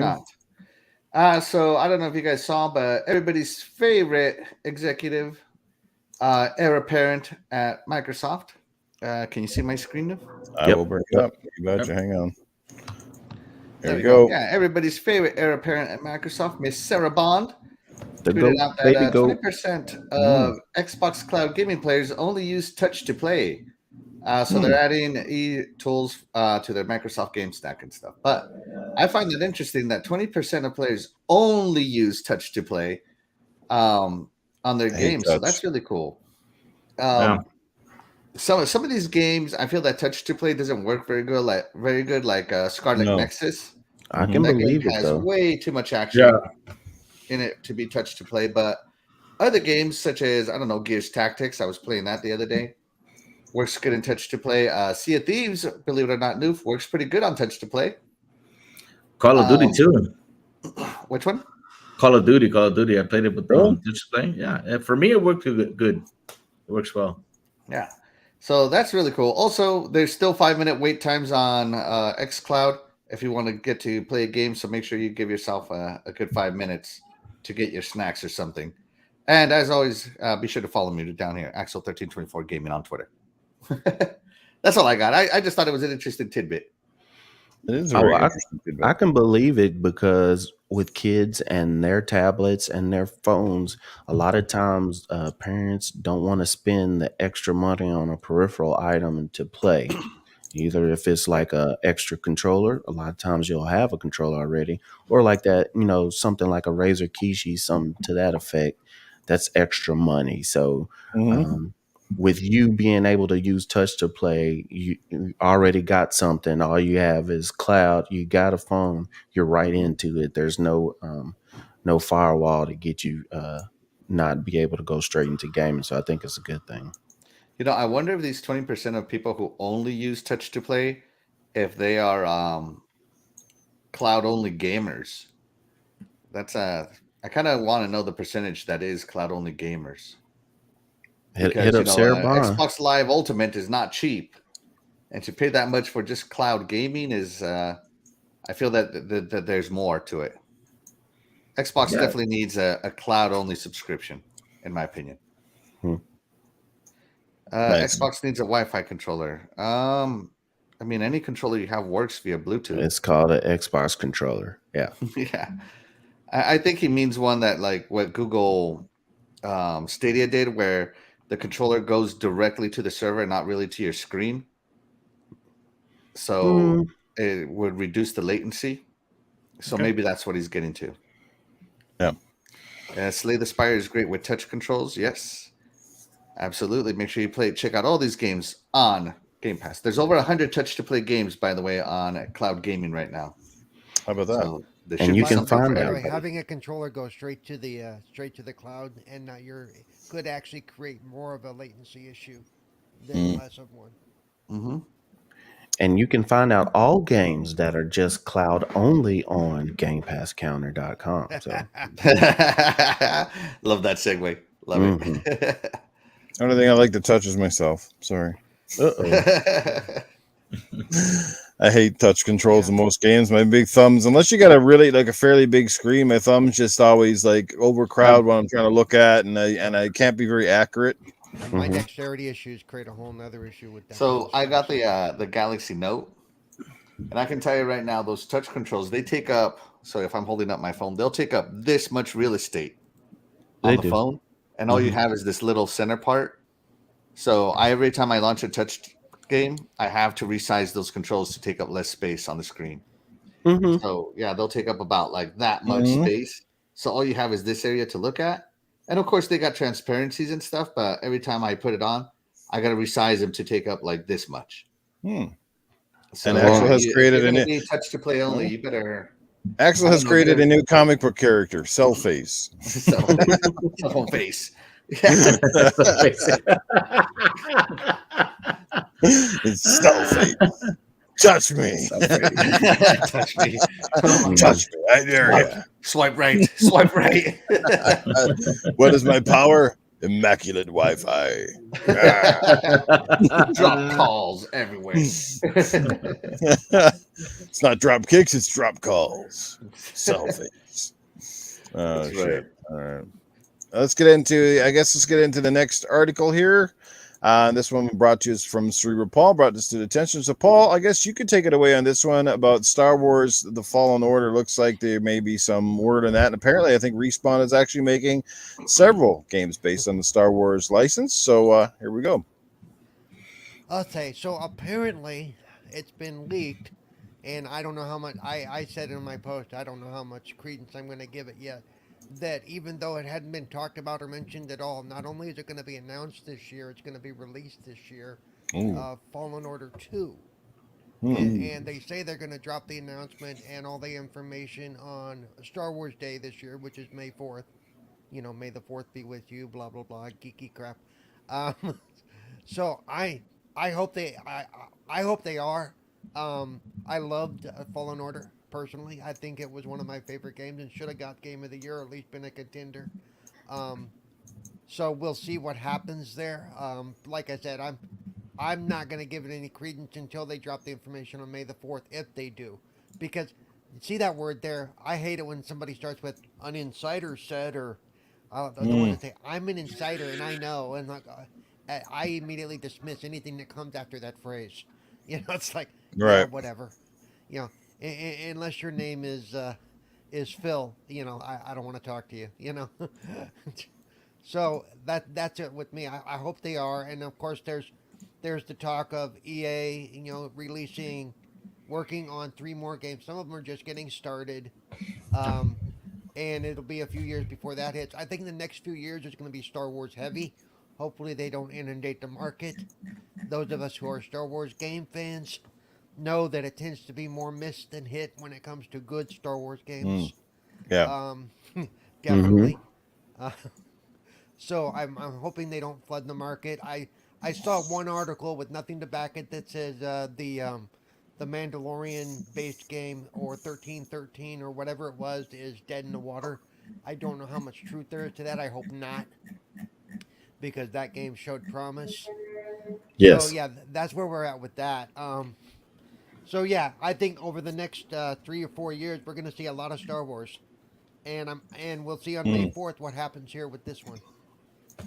So Well, I that's definitely it. think you're onto something. I think it's one of the worst kept secrets out there. There's no question that game came out, was hugely successful. It's a highly critically acclaimed game, and certainly one of the most popular Star Wars game franchise to come out in quite some time. You know, and oddly enough, made by Respawn, who grew to fame with Titanfall, and then took their shot at the this platforming action game kind of deal, and knocked it out of the park. Now, personally, I wasn't a big fan. I love the graphics and I like the story, but I didn't like some of the combat, and I certainly didn't like the level layouts and a very confusing map system. Oh, the I map personally system, no prefer chunks. The map system is so confusing. And I Mm-hmm. certainly prefer the Star Wars, what do you call it, Jedi Unleashed, is that the ones? Star Yeah. Wars the Yeah, Unleashed games. Those ones I yeah, liked actually better, personally, but that's just me. Who wants to weigh in on this? Any thoughts? well, like Cerebral Paul was saying, that there's gonna be more Star Wars games right now, since Disney's making all these good series. I mean, after those movies came out, and all these awesome new series they're doing, like Mandalorian, Book of Boba Fett, and all that stuff.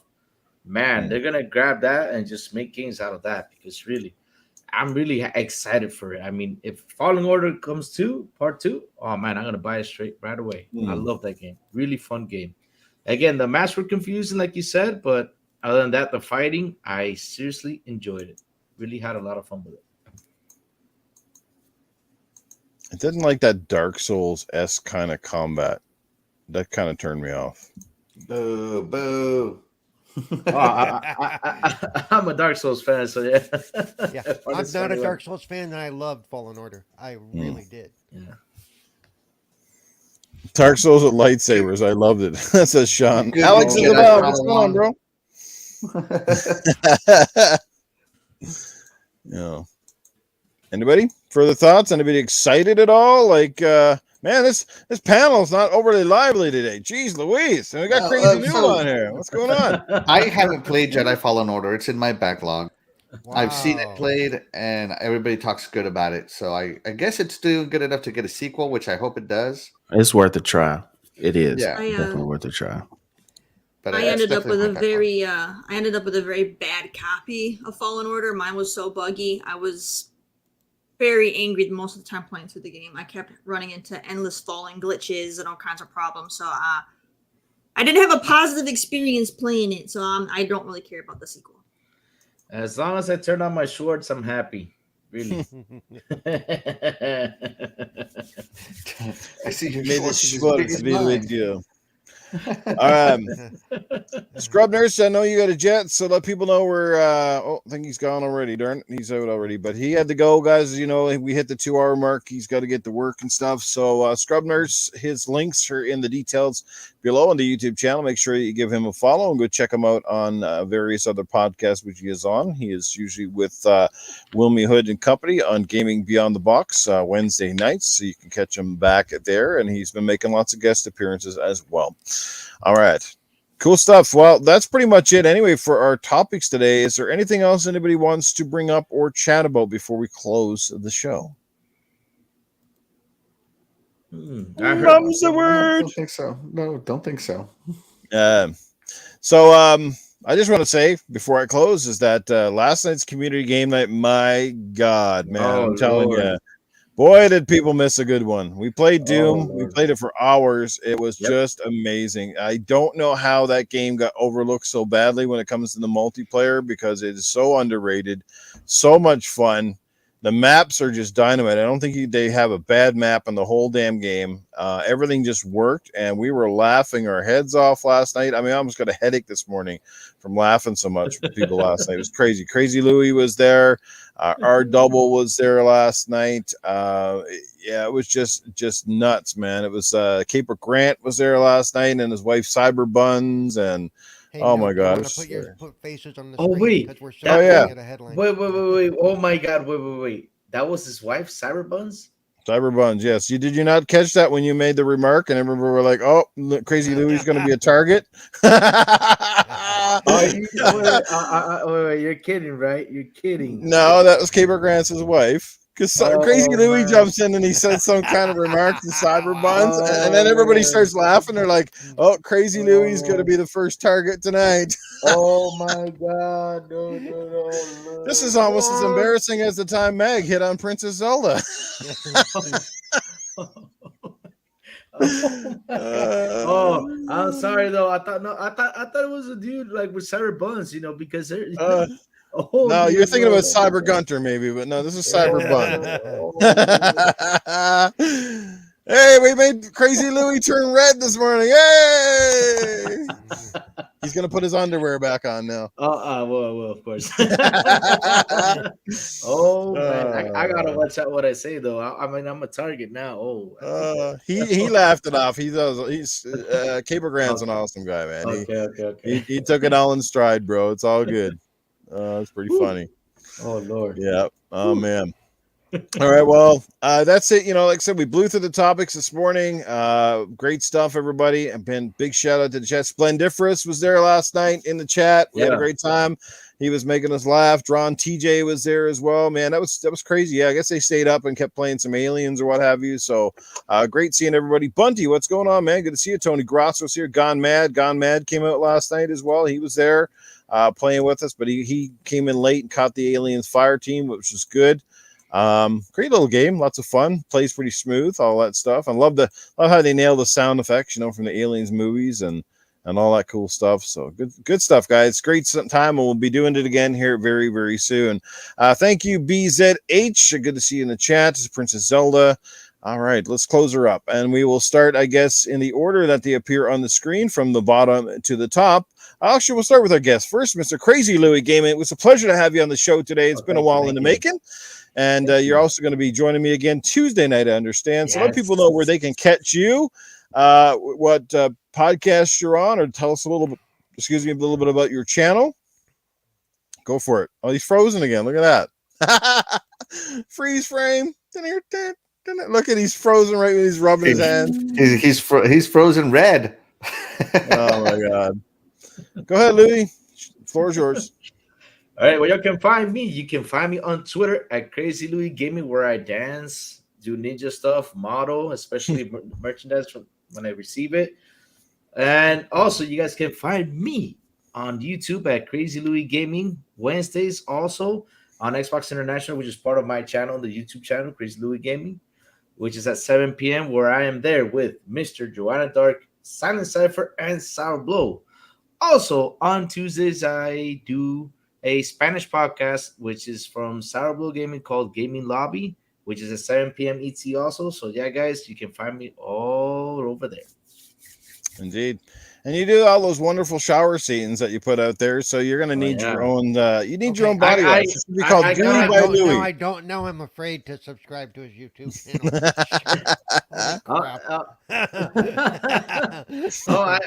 I gotta do one last shower scene for Assassin go ahead. Looper, though. I gotta do that one scene for Assassin. One more shower scene. I can only imagine hearing Looper now. Freak sakes, Louie, put your clothes back on. Stop doing these bloody videos.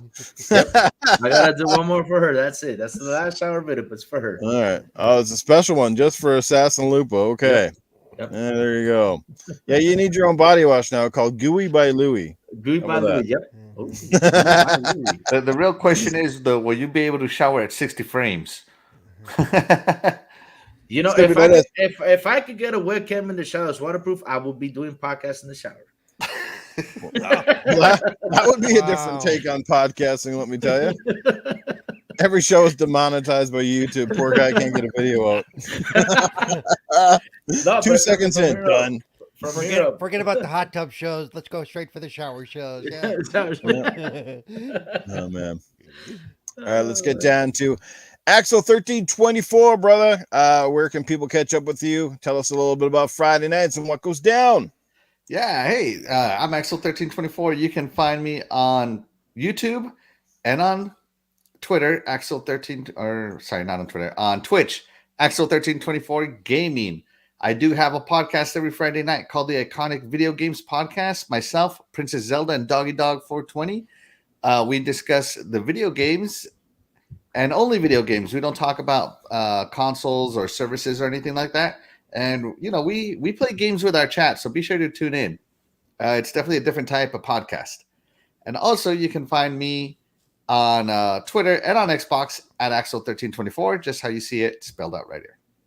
Absolutely, he is definitely right. I love what they're doing there. I love their interactivity, the trivia and all that sort of stuff, and the great game conversations that you have over there. So it's a wonderful little podcast, guys. Like I said, go check it out for sure. Splendiferous coming in hot and heavy with a $5 super chat to close the show. Man, last night was awesome. TJ and Jago Kukum were great, and so were the other guys that jumped in after you left, Newf. We talked about podcast origins. Yes, well, we had a lot of laughs last night, Splen. It's good to have you in the chat. Like I said, we appreciate your weirdness. As you say, you got to be a little bit weird. That's how he likes his friends. If you're not weird, something's probably not quite right. All right, speaking of weird, let's get over to Cerebral Paul. Yeah. So let's see. You can find me, of course, on Twitter at Cerebral Paul 1, Twitch and YouTube at Cerebral Paul, Xbox Cerebral Paul 921. You can find me on Tuesdays at Retro Renegades, and you can find me on Wednesdays at Midweek Gaming on the Stubbscast channel, Thursdays 4GQ TV, where we talk about games, comics, and we also do interviews and stuff. A couple of that I've took part in have dropped recently. If you want to check those out over at 4GQ TV. And let's see, I think that's about it. Of course, you can find me here Sundays. And I've been streaming a lot lately. I just finished Mass Effect 3, and now I've started streaming. What did I start streaming? The Lego game, Lego Harry Potter. And then, of course, yesterday I wasn't feeling it, so I'm feeling good. So I picked up for like $10 from the store a Burnout Revenge. I didn't realize it was on back Good to game. that. So I've been blowing shit up all day yesterday, keeping myself. That's a great game. I might stream some of that because I love that game. Yeah. Still the best Burnout, in my opinion. Yeah, mine too. Absolutely. Yeah, Paradise, I don't know, just kind of went off the rails just a little bit, like literally. Yeah. So, alrighty. Coolcat Terri, let people know where they can find you and what's happening. Congratulations, obviously, on closing the house, and I'm sure you're really excited about the next big move in your life and kind of getting back to some sense of normalcy. Like, it's been kind of weird for us seeing you without all the unique backgrounds and different things, and your cat and the bike. That's all we get in the background now. Yes, tomorrow's the big day. We meet up and we get the keys and we do like the final walkthrough and all that. So I'm looking forward to it, and then I'll be going through the moving process all over again. But you guys can go ahead. You can catch me on Twitch, Coolcat Terri, just like you see here. I'm there weekdays, 6 p.m. to midnight Eastern time. So go ahead and check it out. I play a wide variety of different things, so come check that out. And then you can also catch me on Twitter, Coolcat_Terri. And you'll usually find lots of indie game references and things like that on my page for those that are interested in that kind of content, as well as I also have my own podcast called Just a Glimpse. You can go right to my YouTube and catch it. Otherwise, it is on Spotify and Google and Apple and all those kind of places. And I just uploaded an episode today. So if you want to hear my take on the Mexican drug cartels recruiting children through video games, you can go ahead and check that out.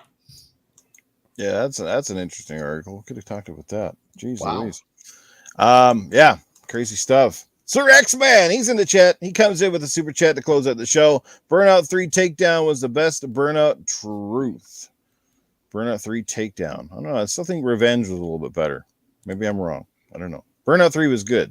Precursor, but yeah. Anyway, yeah. Well, you almost inspired me and Louie now to start our own podcast. It'll be we'll take your advice and we're going to call ours Just the Pimps. Oh, hell yeah. Great. Oh crap. Anyway, that's it You for can me, just guys. slap everybody in the chat. Where's my money? It's a great show again today. Thanks to the panel. Thank you to the chat. You guys are amazing. Great support here again. Over 50, I think, watching at one particular moment here. Again, appreciate all you guys. We'll be back in the same time slot again next week. And you know where to find me when I'm not here hanging out with these awesome people.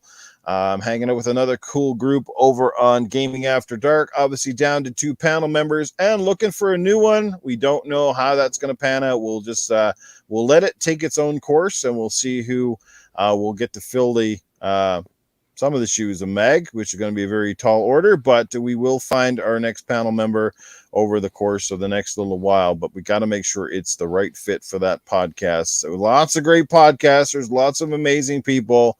Don't mean any dissuade, but it's got to be something, like I said, that just you know what I mean here, right? It's got to be that very specific fit for that particular podcast. So we're going to be very diligent, because if we get someone that can't hack it, not going to be a fun time. So, but anyway, we'll see how that goes.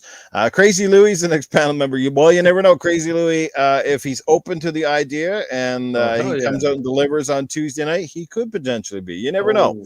We'll see how that goes. Oh, that would be awesome, though. Well, we definitely know you're pretty crazy, so we know you got at least one part of it down. Yep. And anyway, guys, have a great Sunday. Go 49ers, and we'll catch you all again next Sunday. Take care, everybody. Bye, everybody. All right. Bye.